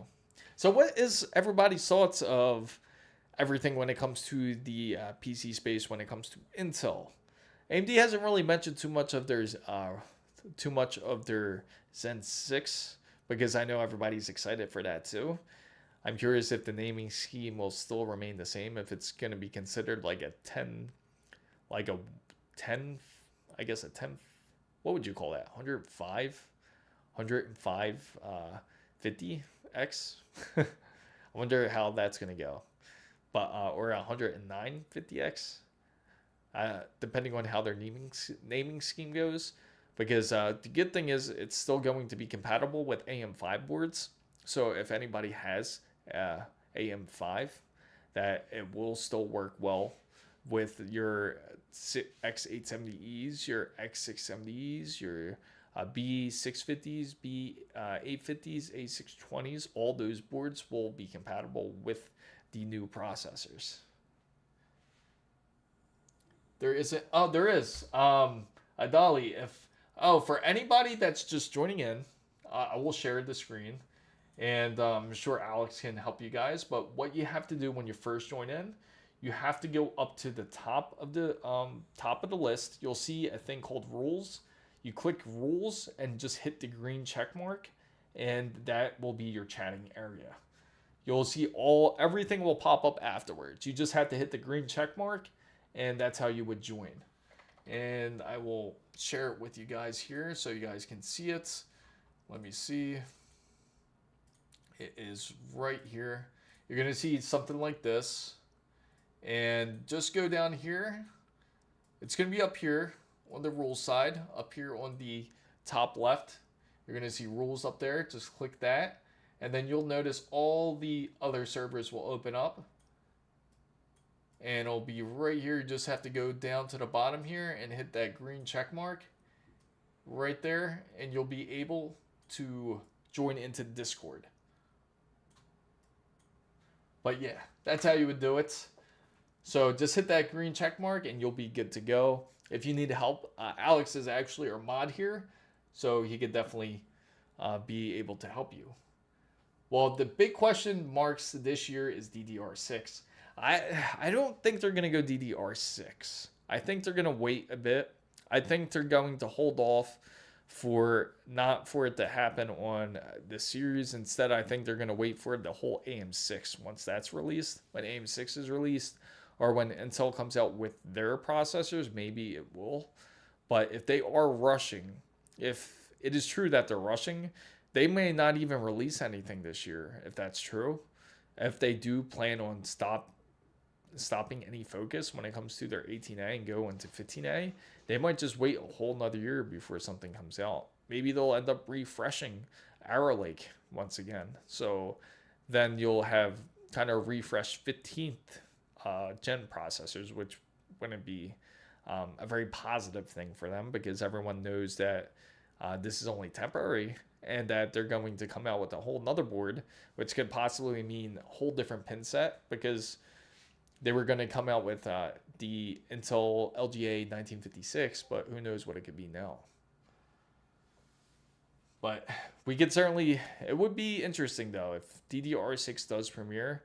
I would certainly kind of think we would see it more along the lines with, if it does, I wonder if they're going to try to push more PCI Express 6, but they're saying PCI Express 6 won't premiere until 2030. I kind of find that hard to believe. I would expect it to come out a bit earlier. I wouldn't be surprised if it came out like in 2028 or something, along the lines with DDR6. But it is certainly going to come.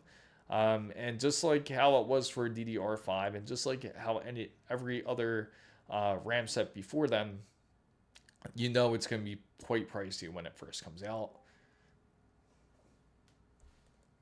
Okay, so it seems that you have found your way. Welcome in.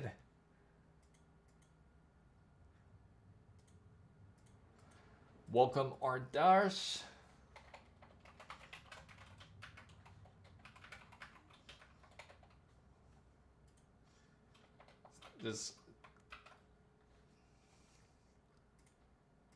There we go.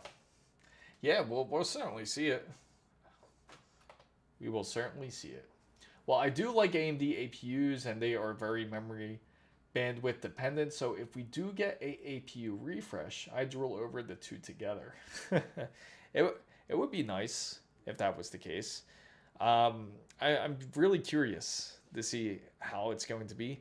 I personally can't wait to see how well this AMD ASUS ROG Ally, once that releases, of the new Xbox version, the new, what is it, the Ally X Xbox, I guess it would be. And that's supposed to have the Phoenix 2, which is going to be a very decent APU over its predecessor, which was the original Z1 Extreme. The Z2 Extreme should be something amazing, I am thinking, at least, because I gotta tell you, like using the ASUS ROG Ally, and I've used it like every other day, and I gotta say it's just a very impressive device, and there's just like so much potential with that device. Not potential, but there's so much you can do, so many games that you can play, and it's just nice to have, especially when you're on the go. Just playing Steam games on the go is really nice. But I am very happy with it for the most part. I even got like this new case like for it and everything to help grip it better. And I've never been uncomfortable gaming on the ASUS ROG Ally. The only thing, of course, the only gripe I have with it, because it is the original one, it came with the 40 watt-hour battery, so the battery doesn't last as long. But I can certainly make it last a bit longer if I'd like, if I limit the wattage to the APO. Instead of pushing like say like 25 watts, I could drop it all the way down to like 15, and that can certainly help the battery life. But it's been a great device overall though. Nothing I can complain about. I've been hooked on Elden Ring recently, so I've been playing Elden Ring wherever I go now. And I'm still trying to complete Expedition 33. I got to go and stream with you guys too, because that's something I haven't got to do in a while because of just how wild everything's been. I've been trying to make sure to get all these like different videos done too at the same time.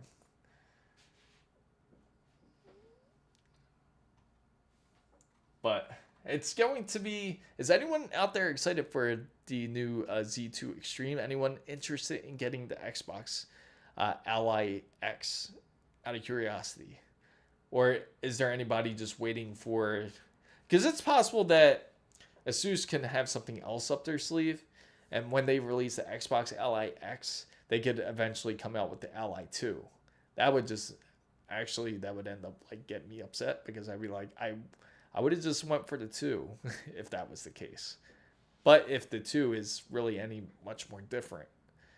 But the bigger improvement, I have to say, is when it comes to the newer Allies, is that it's double the battery life. So instead of 40 watt-hours, you have 80 watt-hours, which is a tremendous difference. Do I play Fortnite, Cubics? I do not play Fortnite.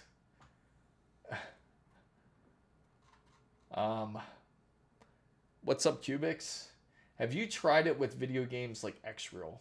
I've debated on a Steam Deck with one. I have not tried video glasses. You know what? That's something I'll certainly try. All right, have a great night, Alex. Glad you came in. A good budget gaming PC can beat every console for cheaper if you know what you're doing. 100% agreed with you. As long as if you get the right... That's what I always say, is like once you go gaming PC, it's really hard to go back to a console, because you just have unlimited, boundless ways to game. You could pick any controller of your choice. You have any game at your disposal practically, especially the fact that now you have PlayStation games that are releasing on Steam, which really certainly helps the platform a lot too. Not really platform, but the PC. Have you played Black Myth Wukong? I have not, but I did purchase it on my Steam sale. And for anyone who's curious what I bought during the Steam sale, I have to share it with you guys. The RX 580 does me well. It's funny, that's the that card is actually one of the cards that is recommended for a lot of gaming specs. So having the 580 is certainly certainly a great budget option, like a super budget option, if you are looking to do like a really cheap build. Have a great night, Alex. So let's see. I want to show you this screenshot because it's going to be pretty hilarious. How many games? More than I can count. Way more than I count. I have so many games I have not even touched. I have games I haven't touched in like 10 years. Like there's games I've been wanting to play, but for some reason I end up playing something else. And my backlog just keeps getting worse, because especially after the Steam summer sale, hopefully everybody out there had some great games. I spent a ton. Not really, I can't really say a ton, but I spent a decent amount of money on the Steam sale this year, I have to say. And I'm still tempted to want to buy more games, which is pretty insane. Wait till I show you this. You're going to think it's pretty funny. And I'm just trying to access the folder, and so that way you guys can see it. Where is it? No, it's not this one.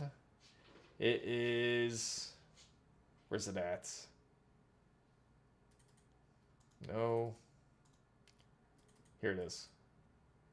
It is... Hang on, getting to it.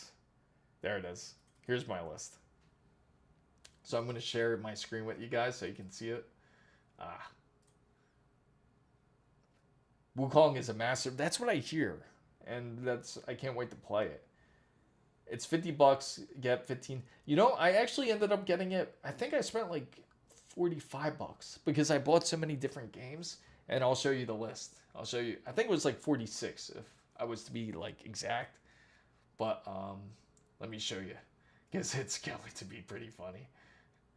I'll switch here, and I will switch it to this. Right here. Nope, not that one. I wonder why it's not coming up. Now it's just showing the file explorer. Let's see, streamer bots. Nope, not coming up. I know what to do. There we go. Perfect. Oh, apologize, mobile viewers. I'm just scrolling it through. But some of these games were on my wish list for the longest. So I was like, I gotta buy it. I'm tired of seeing it on my wish list. I gotta buy it. So these are the games that I purchased. I got Max Payne. I ended up getting Neo. I got Doom Eternal because I heard a lot of great things about it. Neo 2. Persona 5. I ended up getting Kingdom Come Deliverance 2. A good friend recommended me this. Actually, a couple people did. Final Fantasy 7. I got both of them. Black Myth Wukong. It was $47.99. My mistake. Death Stranding. Metaphor. And I got Lies of P. Let me know what your thoughts of the games I've selected. Altogether, it was actually pretty decent. I spent like $313 like total for everything. Not too bad, right? What is your guys' thoughts of that?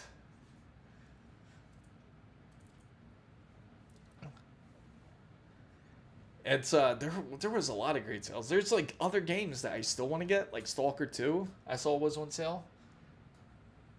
Bro, play Solo Leveling, a Rise game. It's super good game from Netmarble. Made from story and from the famous anime. I love playing it, and the best thing oh really? It's free.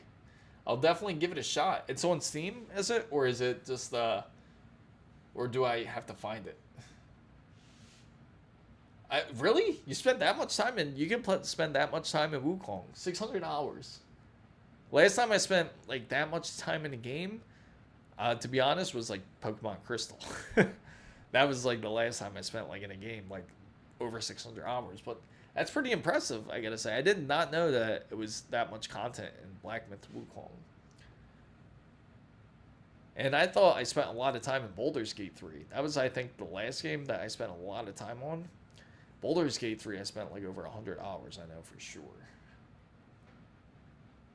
Okay.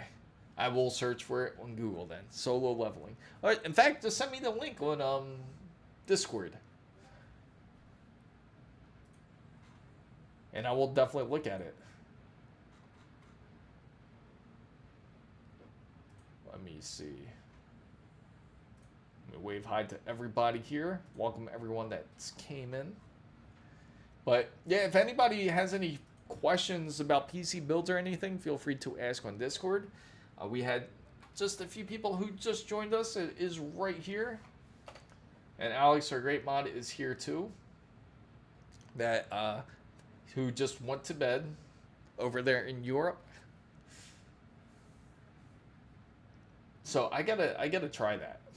There's so much I've been playing. So recently, the recent games that I've been playing, if anyone's curious, I've been playing Expedition 33, Elden Ring, and what's the other game I've been playing? And Stellar Blade. Those are the 3 games I've been playing mostly. I was trying to play Monster Hunter's Rise and Doom. They're like on my backlog now for sure. But those are the 3 games that I've mostly been playing. It's been Expedition 33, and it's been Elden Ring and Stellar Blade. Those are the games that I've been playing. I'm on new game plus 16. That's why I just love the combat. Oh, it must be really good then. I'll definitely try it out, especially that it's free. That's something to take advantage of. That was like, the best games are sometimes free. It's funny because even Counter-Strike is practically free now, I think, to them what it used to be. Counter-Strike, I remember you used to have to pay for it. That was like the first competitive shooter that I really enjoyed was Counter-Strike. I'm sure everybody, I appreciate it. I did get it. What's up, Zeno? This Cyber F Wagon. Love the name. Very interesting. Welcome in. I gotta say, Dumbro shared on Discord. Gotcha. I see it. It looks awesome. It looks really good, actually. I can't wait to watch it. How many episodes is it now on solo leveling? I gotta ask. How many episodes is it? Oh, awesome, Zeno. You have all the parts together? What type of build, I gotta ask, what type of build are you going with?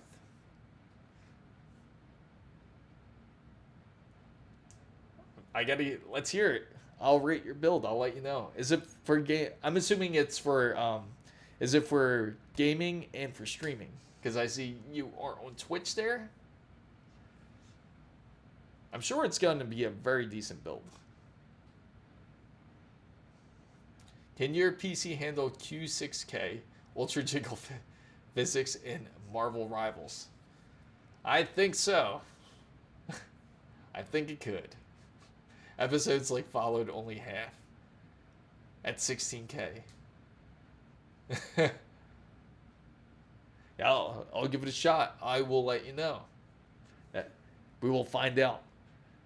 I'll definitely stream it though once I do. 9800X3D MSI Pro X870E, liking the sounds of it so far. 9070 XT, Samsung 990 Evo plus 2 terabytes, G.Skill's Trident Neo 32 gigabytes of RAM. Yes, thumbs up. Awesome build. That is a great build. What type of cooler do you have, may I ask? Don't forget the cooler. Because you're going to want to really cool that thing down. 9800X3 is an excellent processor, I have to say. Definitely one of the best. And it's very easy to do some curve optimizations with it. Deep cool. Oh, that's a great cooler, I have to say. The LQ 360 is a great cooler. And I have to say, definitely a thumbs up on your build. And I don't see any issues.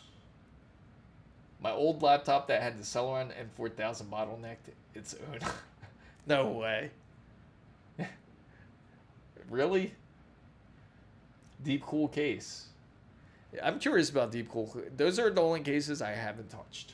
I am familiar with their AIOs, and they always have very interesting products for the most part. Aiden, with a controller, do you think that the RTX 5070 will be worth it if it gets upgraded to 18 gigabytes? Certainly, yeah. It's going to be, if it's the same price, yeah. $599, but we know realistically it'll probably be like $700. And it's going to, and the CUDA cores are going up too. So instead of it being 6044 CUDA cores, it's going to go up to 6400. It's not a major increase, but it certainly helps. I would say it's worth it. I'm getting the Sapphire Nitro Plus of the 9070 XT2. Awesome. I gotta say, it's one of the best. That's one of the ones that I reviewed and did a PC build with. Make sure to, don't forget to follow the Twitch channel, by the way, and check out the YouTube channel, my YouTube channel. And I actually have that same exact graphics card on a B850 build with ASUS Tough Gaming Motherboard.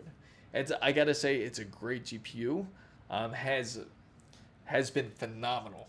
I appreciate the follow, and it's a phenomenal GPU. And I gotta say, it's definitely the top GPU. And I'm talking about, I compared it with the 5070, a 5090, and the 9070 XT. Out those three so far this year, I gotta say the 9070 XT is definitely my favorites because the price to performance ratio is awesome.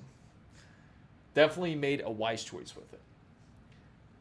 I did look into ASUS, but I was told kind of sucks in terms of customers. Well, I gotta say with ASUS, they are a great company. They do care a lot about their customers. The only thing is sometimes what I don't like about ASUS is when they don't admit fault. And when there is a problem, they have to admit the fault and fix the problem. That's why we tell it to them. But for the most part, it's improved, I gotta say, from what it used to be. Certainly has improved a lot. But ASUS has made excellent products. And I gotta say, like I said, ASUS is definitely improved over from what they were. So my YMGTX Q060 is fine. It will do BeamNG medium graphics, 4K, 40 FPS, highest, most realistic maps on others will get 60. Oh, a GTX 1060 auto-corrected. This keyboard. But the MSI motherboards is X870. Yeah. So if you go X870, it's better anyway because you're going to... X870 means you're going to have more available lanes. So that's going to help you, certainly. It's going to be... Yeah, I agree. With MSI, they make excellent motherboards as well. And the biggest difference between the X870 and B850 is you're going to have more available lanes. You have a 5 gigabit connection for your Ethernet. And you also have 2 USB-C ports, which are going to be at USB 4. So those are going to be large improvements for you, especially when you are using it. You're going to take full advantage of those ports practically. And what else is it? But other than that, mostly the X870E is definitely the way to go, especially if you're going to be streaming anyway. And you do have the option, especially if you do want to end up using like a capture card later, you can always add it to your PCI Express because you have the more available lanes in there. If you're to do it to another board, it may end up splitting the power, which is something you wouldn't want to do anyway. So X870E is a good choice. So in solo episodes covered, okay, I fell behind here. I apologize. And okay, I see where I am. 1000 watt power supply is just perfect. That's exactly what I got in the B850 build, and it's been holding up really well. Episodes covered when he saved his sisters from monsters attack, like approximately 14, okay, from season 3. I got a lot to catch up because I haven't seen any solo leveling. Do you, yes, I overclock, but I mostly keep it on a undervolt scale. But I don't do it too much because, like I said, there's not really a lot of value in overclocking unless you're just trying to show off your numbers, really. You can certainly do it, but again, you want to be able to keep your factory settings at a certain extent because otherwise, say if you overclocked very often, companies will know if you're overclocking.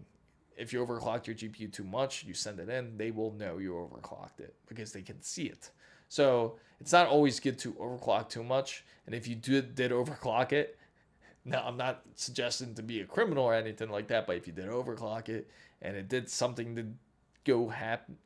did happen, I would highly suggest to reset it to the original settings. So like when the internal capture card, exactly. So I did the plus 340 core, plus 300 memory on the GT 730 stock cooler. Oh, nice. That's not bad at all. But you know, I do have to say quickly with the 9070 XT, it is very good when it comes to overclocking. Like when you use the AMD Adrenalin software, which is what you're more likely going to use when you do use the 9070 XT, it is awesome. That card is very powerful. in a sense where it gives you a lot of options, especially when it does come into overclocking. The X16, the full X16 of cord. The GPU is pushing 12 anyway. I'm just too scared to overclock, to be honest. I get it. I don't blame you. You're afraid. Oh, nice. I see you, Ardash. You're going to take a watch at that. Sharp's 11 live stream performance. That's going to be good. But I got to say, that's but for the most part, yeah, AMD is the best for overclock. I've done it on a HD 7850 overclocked to Gigabyte and overclocked it further. It's crazy. You could really push the cards. Also, I'm going to get the SteelSeries Apex 5 and the SteelSeries Rival 5 as my peripherals. Excellent choice. SteelSeries is also an excellent brand. SteelSeries is really good for what they are. And I just wish they pushed themselves a little bit harder out there in the marketing side. I feel like they're just getting overtaken by some of these guys, especially like compared to like Razer and Corsair. I feel like SteelSeries is much more deserving to get in place for sure. And I gotta say, what about your headset? Is it the Apex 5? Because I know the... Let me see. I know... Oop, there we go.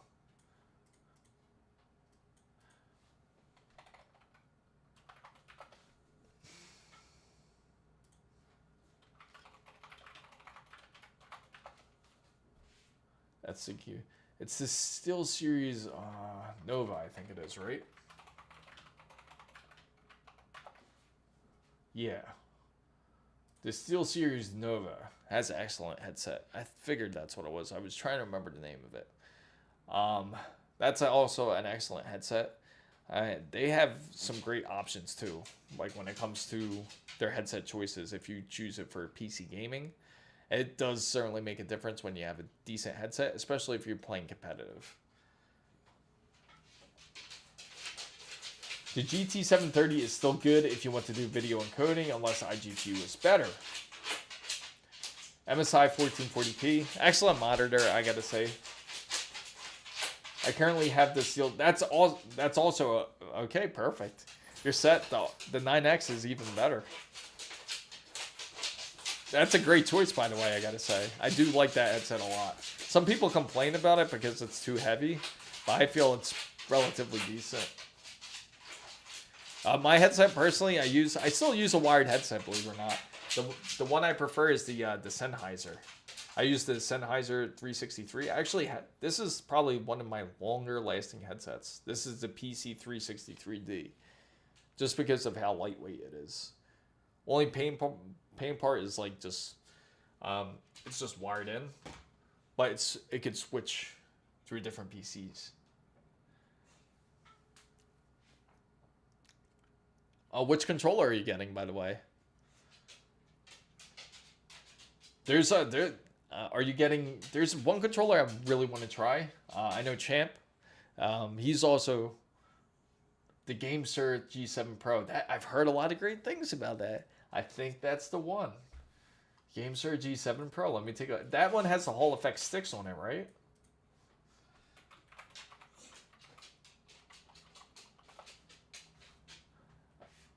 I heard a lot about this.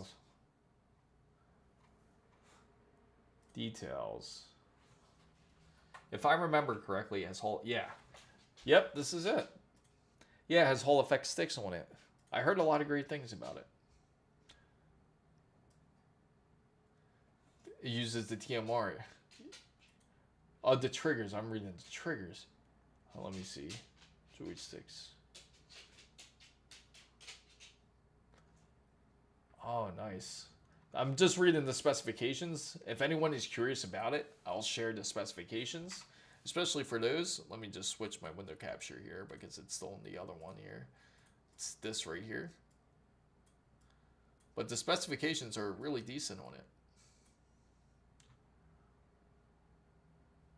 It's a really nice option. I feel like if anyone out there is looking for a controller, this is what you want to look at. Because I got to do a later review on this. So far, the 3 controllers that I have on this PC, I'm sure you guys probably seen this. I can't remember quite the name, but oh yeah, it's the Phantom Hex Gaming controller here. It's like a DualSense controller, where it's adjustable. It's a great controller, I gotta say. Very awesome. And also the Envision Pro. Of course, the Envision Pro is also a great controller, but it also has its issues, I can say, for sure. And yeah, for the price, it's really unbeatable. If I have another question, if you activate Expo, do you get more points in? No, fortunately not. Yeah, I was gonna say it's probably gonna be less if you activate Expo. That's the funny part about it. It's because the thing about when you use Expo, it's not going to be focused on more CPU performance. It'll be trying to focus overall PC performance. So if you set your Expo setting, you will certainly see less of a number. I think the first thing I'll do when I get my PC is run a benchmark. Definitely do it. Actually, a lot of the PCs, in fact, you know, I can say, oh no, I don't think I have it. I was gonna say, because I know that Intel, like when you purchase Intel, maybe AMD has it too. If you purchase their processor, they come with 3D Mark, which is really nice. It's a great utility to check your benchmarks. If you don't have it, just download it anyway. They do have a demo version called Firestrike. Firestrike's really good to do 3D tests, or even use FurMark. FurMark's really good too. So I guess as I'm back, it's the first time getting a gaming PC and building it, but my question is, what is the difference between a normal CPU cooler and a liquid CPU cooler? Okay, so, so the difference between the two, I'm assuming you're talking about a fan cooler?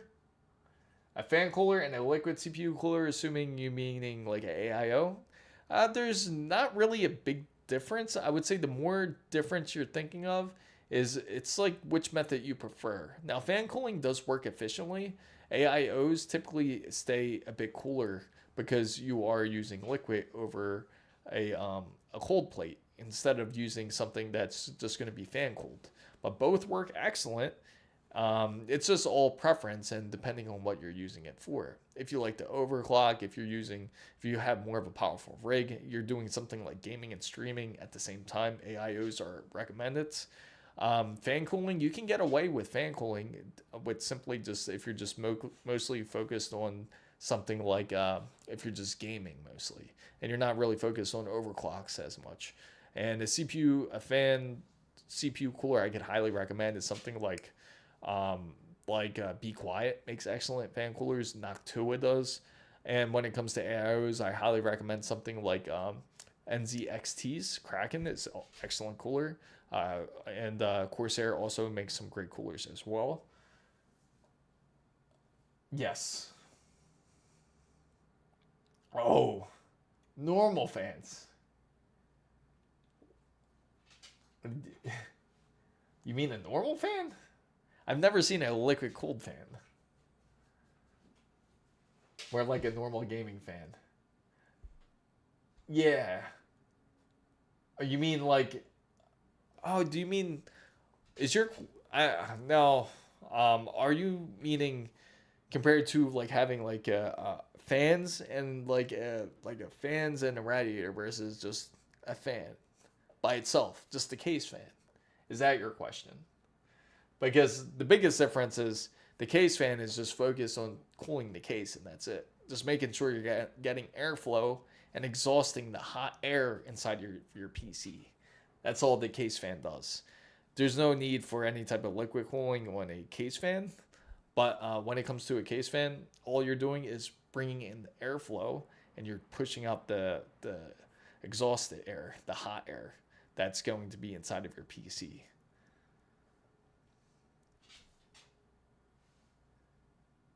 Yes, that's what I was figuring out. That's why I hopefully I gave you both answers there, so maybe that resolved it. Now the fan cooling on a CPU is also a great option. Again, you're not going to push unless you're just like really focused on gaming and that's it, and you're not really doing as much. That would be a great option. Now there is a single fan of Intel for CPU. I think he means that. Oh, the stock fan, the stock CPU fan. If you're talking about the stock CPU fan, that's just pure garbage. That is dumpster fire. If you're talking about that one, you want to get rid of that thing. That thing's gonna build up dust real quick. Thanks. My dog just walked by, so I'm just trying to give him room. Oh, hopefully you didn't move the camera too much.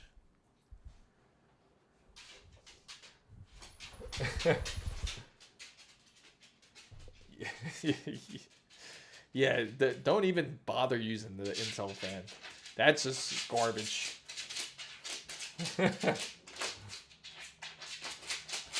Like, I got an AIO for my 9800 X3D because I'll be streaming and I need the extra cooling.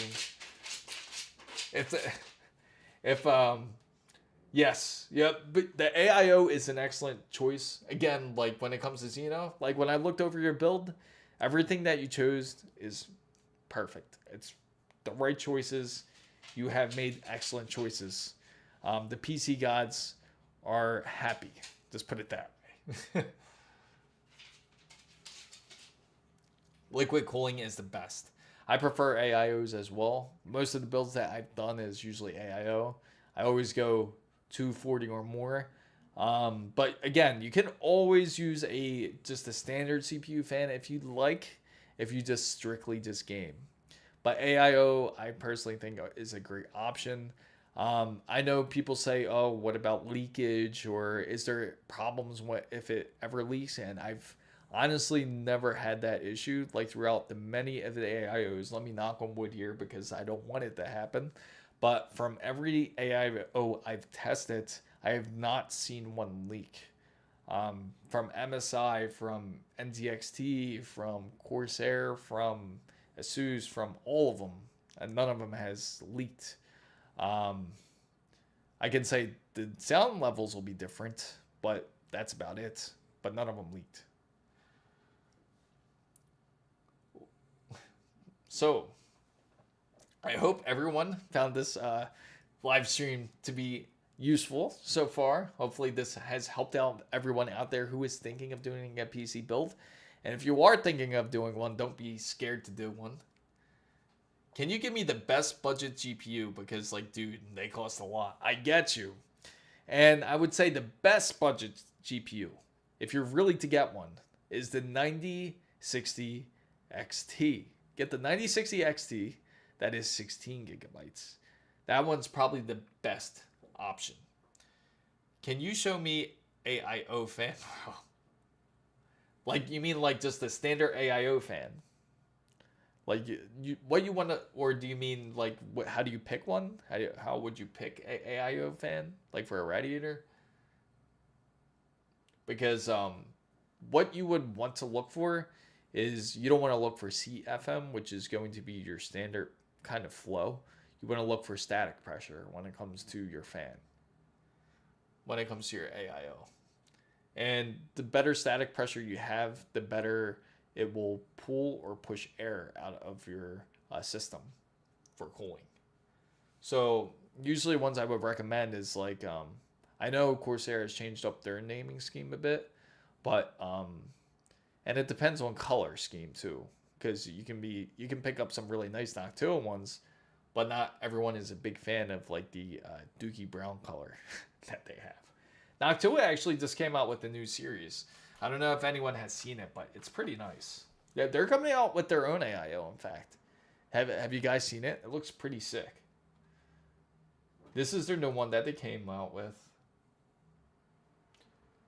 I searched an all-in-one AIO known as a liquid cooler. It's a cooling solution for processors combined, yes, into a single unit. So AIO versus liquid. Oh, are you asking about liquid cooling, like straight up custom looping? Is that your question? because looping is going to be different. The LQ360 is CFM.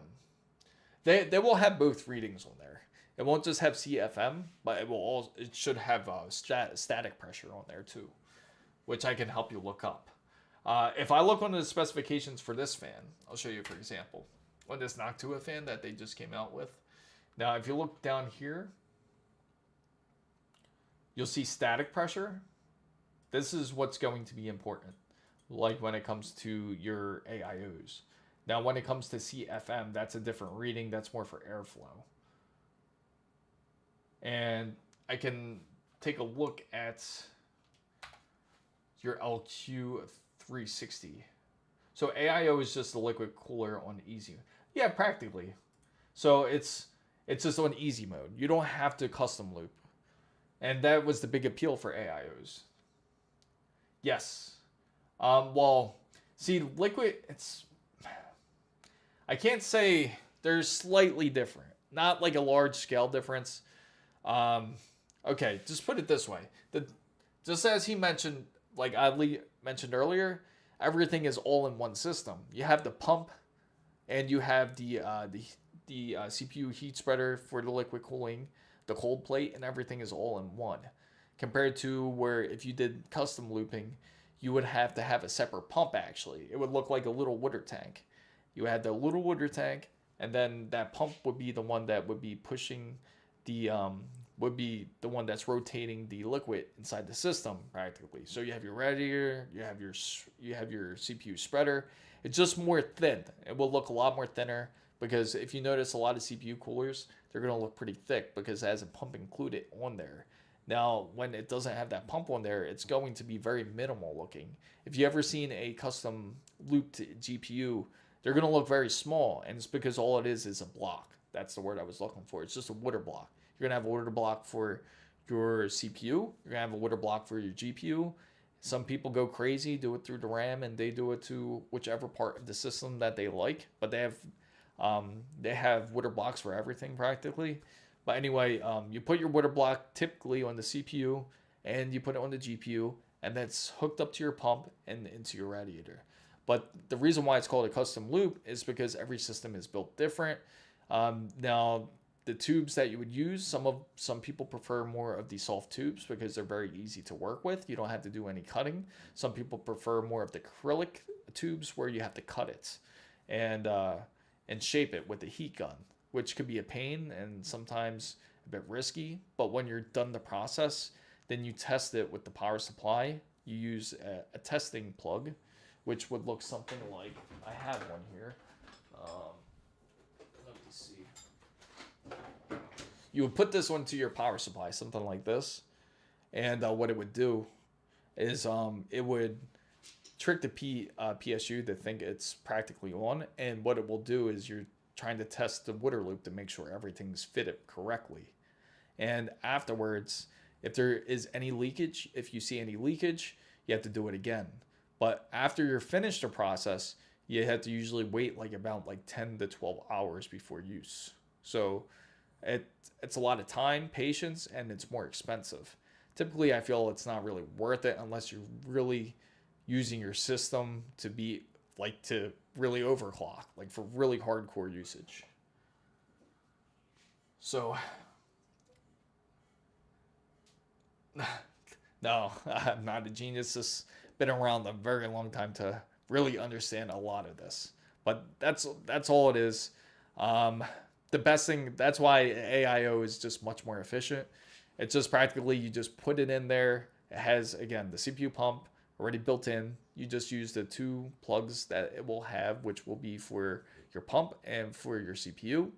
And everything is much more easier now, especially that you have magnetic connections with the fans now compared to even without using harnesses or anything like that. PC building has certainly improved, and it just gets easier and easier every time, I have to say. But I do appreciate all the questions here. Is on the pressure on the... That's perfect. That's actually really good. That type of pressure is really good in Xeno. And again, I feel deep cool products are underrated. They're great products for sure from when I've used it. And 33 is a big improvement. Back when I got the deep cool cooler, currently actually this build that I'm using now, the one that I'm streaming with, actually has a deep cool cooler, the same one I believe. But back then it had only, I think it was at 30 compared to what it was. So esports ice flow 360, 8 RGB 360. Cooler, why no one calls this liquid cooler a custom liquid cooler with a super tough assembly? Yeah. And the iCUE 360 has a screen. Absolutely. You gotta have the screen now. You know what's really sick is I really like the new style screens where it's like a panoramic screen. Where it's like Trix is the one that usually does it. I gotta share this with you because it looks dope. They're just expensive.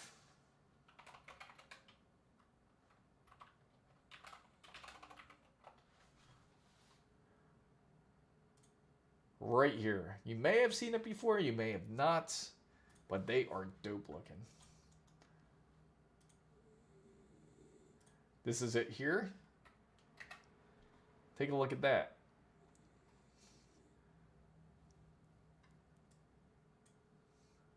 Isn't that pretty dope? Like the way that screen is, a full 360, kind of like that panoramic view. It's OLED too.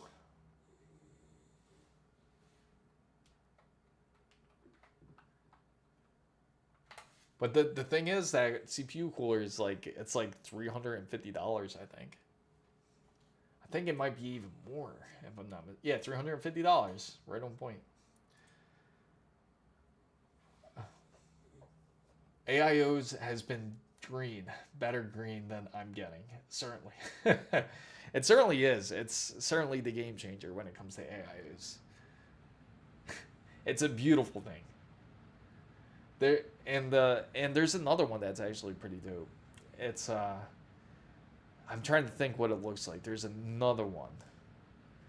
I know Height has their own. What was it?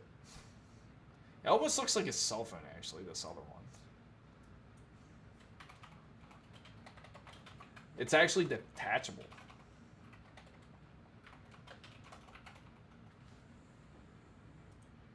It's called the Thick, that's what it is.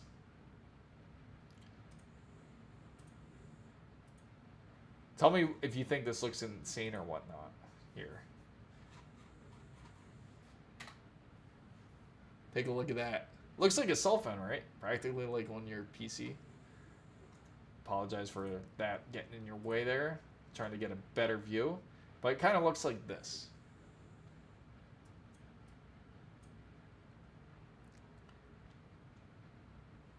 It's nothing but screen now. Here's a good one. So it would look something like that if you're to hook it up. So the screens just constantly get improved.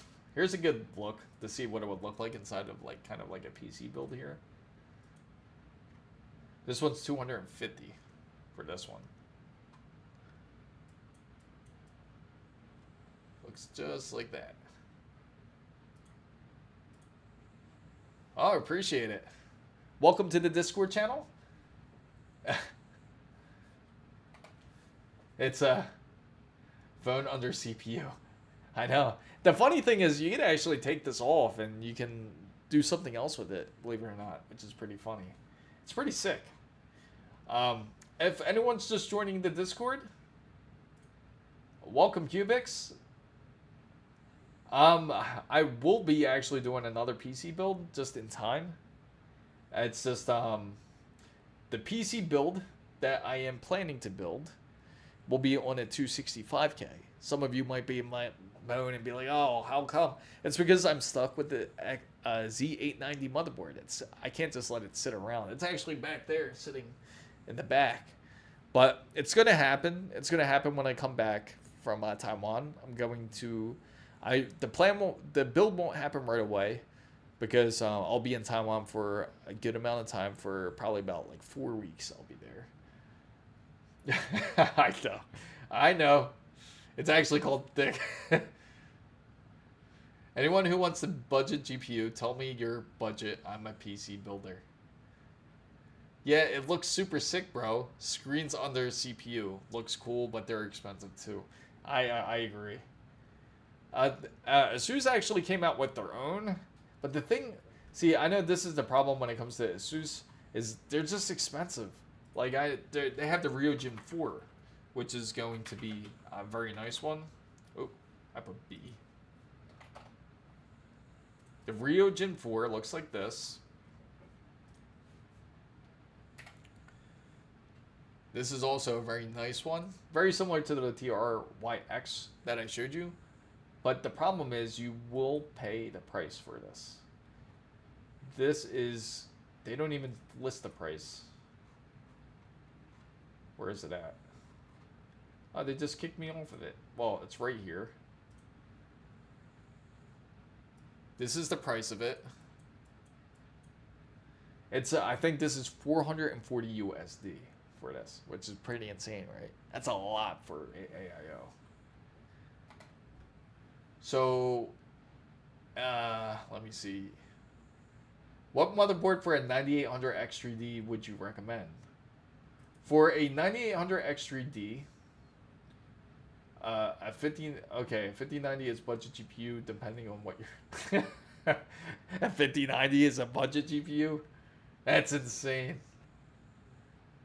Okay, so for one motherboard for a 9800 X3D that I would recommend would be something like, what are you using it for? It depends on your usage.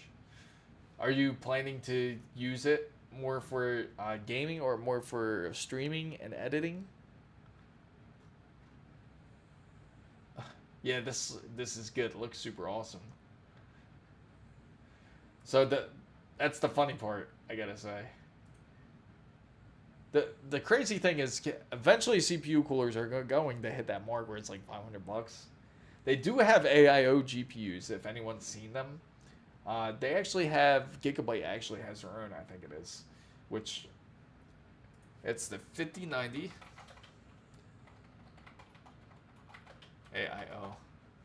I posted my link in Discord for anyone that wants there. Oh, perfect. Let me see. Let me wave hi to everybody here. Welcome in. And, oh, perfect. That's awesome. So make sure to check out Discord to check out his build. He has it on PC Parts Picker. If anyone's curious about the build that I have, it's also in the description box down below. Everything's listed from the streaming build to the last PC that I built. I'm glad you figured it out. You know, some people get lost and they don't know to hit that green check mark when it comes to the Discord. That's what I wanted to tell you, but it slipped my mind.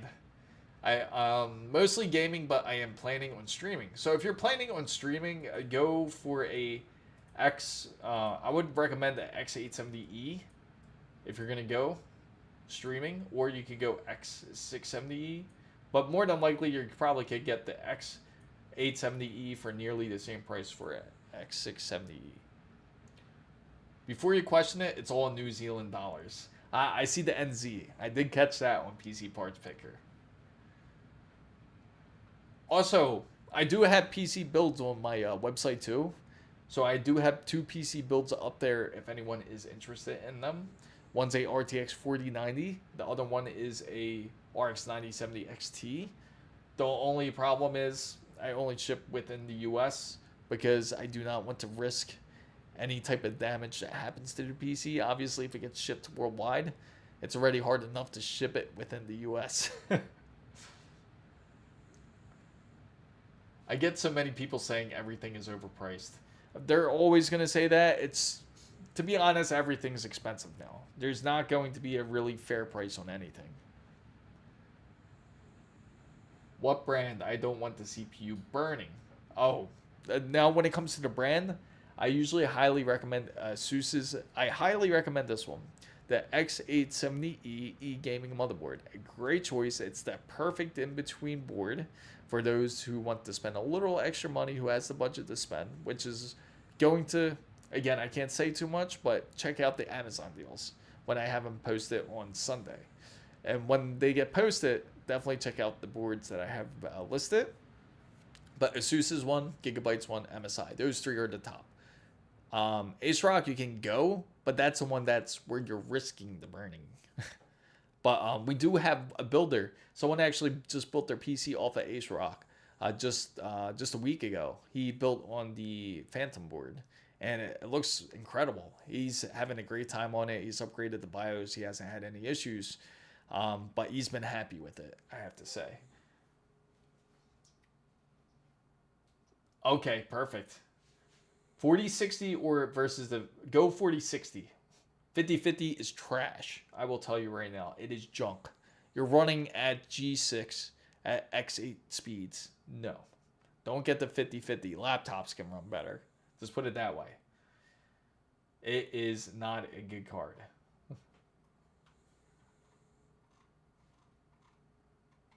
Yes. Some people, again, I highly recommend. I don't know why some people are scared of trying to get AMD. I'm telling you, better deal, and you get more out of it.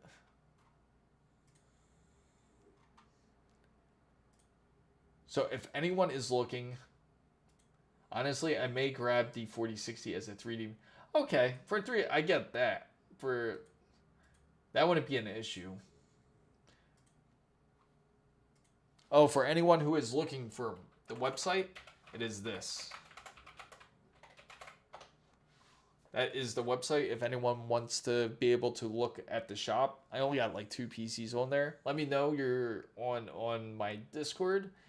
And if you're in the US and you want a PC, feel free to check it out. Okay, I like the MSI BIOS. I think that's the one. Okay, so MSI is a great choice. Personally, if you go MSI, one of my personal favorites is the Carbon motherboard. The X870E Carbon is a great choice if you do go MSIs. What's even up with it? It's just trash. Just don't even act like it exists. It's that bad. If I show you the specs on it, you just would throw up. I literally did. Matter of fact, I'll show you. It's bad. When I saw it, it was really sad.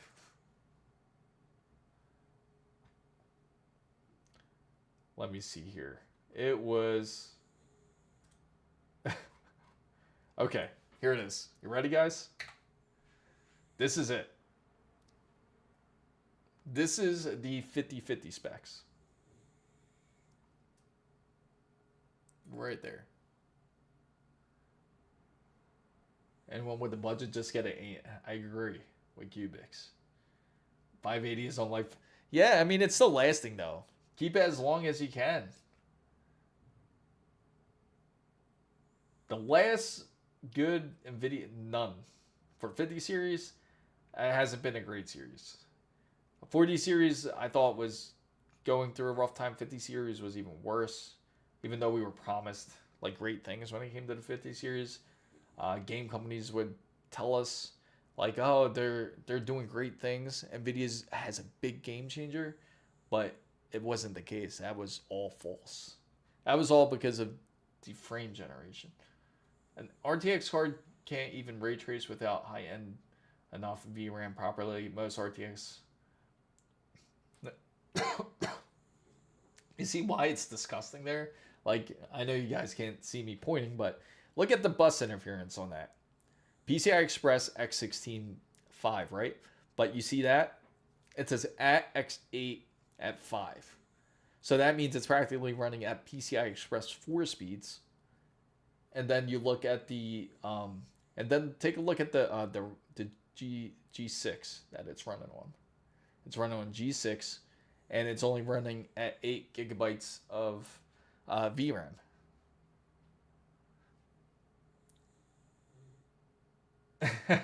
Oh, 50. Oh, okay. You know, I gotta say that's still, but it's still a legendary series. I say for the most part when it came to the 10 series. I noticed that I had problems with my 4070 Ti.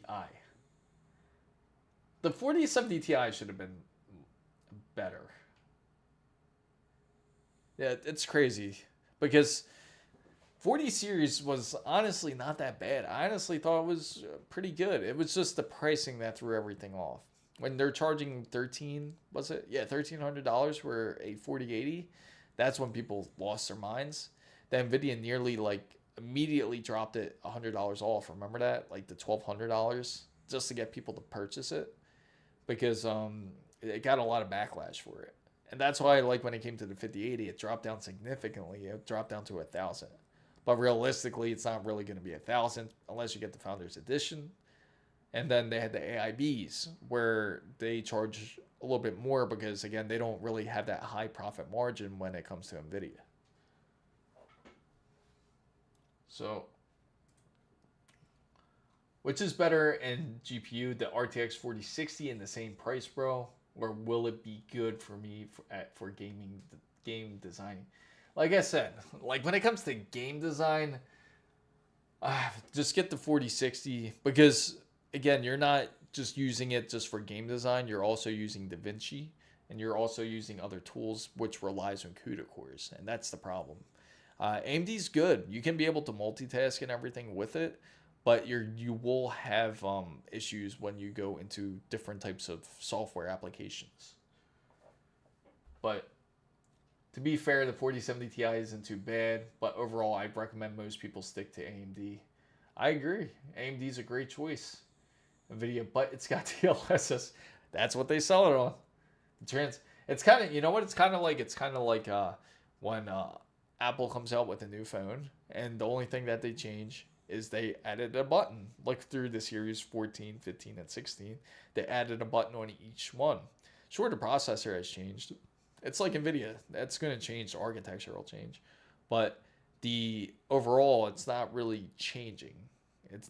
It's not really an upgrade. And that's almost like where NVIDIA is headed into that direction where everything's software based. Kind of like also like the Apple Intelligence, like how they promised that it was supposed to release and it never really did. It's still technically in beta. And that was promised on the iPhone 16. It's almost like NVIDIA when it comes to DLSS 4 and the 5070. They promised that it was going to run like a 4090. But in reality, when I ran it, the 5070, even with DLSS, it was nowhere close to a 4090. Not even touching it. But FSR 3 is catching up, and you still can install extra upscaling. And they got FSR 4 now. I have S23 Founders. Oh, yeah. Awesome. If you want a GPU priced at an RTX 4060, you should get a Radeon RX 67. That's a great GPU actually. The 6800 is good too. The Galaxy AI is far superior. I agree, because oh my gosh, that's a whole nother story. In fact, it's funny because Apple's getting sued over this now. For everyone who bought that iPhone 16, they promised them Apple Intelligence, but that never really had true intelligence in there, and it somehow got worse. Siri, it really did. Thanks a lot, brother. I was too much stress for a GPU choice. You cleared my doubt, as GPU is very important for game designing. Yes, absolutely. A lot of companies will use NVIDIA as like the trademark, the standard, because it's not only because it's the most common GPU that's used in a lot of rigs, so that's why they go NVIDIA. Unfortunate, but it's true. It's insane the price of Polaris cards. They are even capable of 1080p, sometimes even on 1440p cards that cost $40. Yeah, no, it's true. What size and what brand? Okay, so for this monitor you see here, this is called this is ASUS's PG34WCDM. This is their ultra-wide. I believe I have it in the description box down below. If I don't, let me know. I can send it to you. I do have a video based on it. It's an OLED monitor. It is awesome. 1440. It's 3440 by 1440. Originally, the only issue that it really had was that the HDR colors weren't great. And then with the latest update and firmware, that went away, and there was no problems with HDR afterwards. The other monitor I have here is the LG 34C. What was it? Something. I forget the numbers on this one. It's been a while since I bought this monitor, and but this one's a great one. It runs at 180 hertz, and it is also has like this RGB in the back, which is really nice. It gives it a really nice aesthetic wall wise. But they're both great monitors. Didn't have any trouble with it, either one besides the HDR issue. I use a TV, bro. Nothing wrong with the TV. If it's OLED, you got low latency. So the only problem I have with the 4060 is the 8GB VRAM, which can crash while running Blender as VRAM extensive. That's why some guys told me it's better to get more RAM. And a 3060 again is technically better than the 4060 because it's kind of like as we progressed further in GPUs, it's kind of like we went backwards on the lower end at least. Like the 5080 is technically like a 5070, they say. Same thing with the 4080 is technically a 4070. But the last true 3070 was like the last true 3070. So when it comes to the 3060, it's like the same way. I got a 6600 XT for my ITX build. It's a great GPU. But 4060 is more about power and raw and GPU. Isn't all about VRAM. It's CRT and it's old. How? No way it's CRT. That's hard for me to believe. If it's CRT, there's no way. How are you hooking up an HDMI port to it? Is my question. Unless you're using like a converter, like an adapter. I am the 4060 Defender. Nothing wrong with it. Again, we all start from somewhere. We all have a budget to start with. We got to use the Ryzen 4070. Not about performance, but it's low wattage and low profile. 115 is insanely low for it. Absolutely. So guys, I hate to, yes. Don't use 4060. So FanBam guys, hopefully everybody has enjoyed this live stream. I will live stream again this upcoming Saturday. I usually live stream 10 a.m. to 12 p.m. Eastern time. And I will also, if you haven't joined the wonderful Discord, make sure you do. Feel free to ask questions. Feel free to chat. It is an open forum. And also, if you haven't already, feel free to follow and subscribe to the channel. Hopefully, I will see you this upcoming week. I look forward to it. And I hope everyone out there, if it is late out there, I hope you guys do have a great night. I do appreciate all of you. Thank you guys for joining. And I will, for Gino, let me know your Twitch. I will find your Twitch. The GT210s are better. I love buying GT210s in bulk. And appreciate you guys. Thanks so much. And I'm gonna take this little guy, the mascot, out for his nightly walk.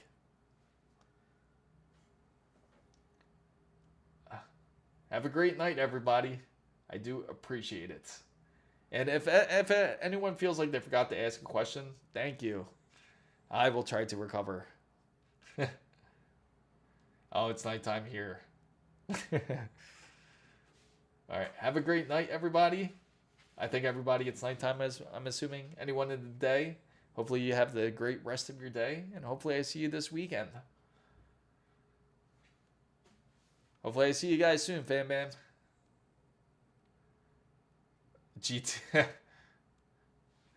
Feel free to post your question on Discord. I'm sure somebody will take it.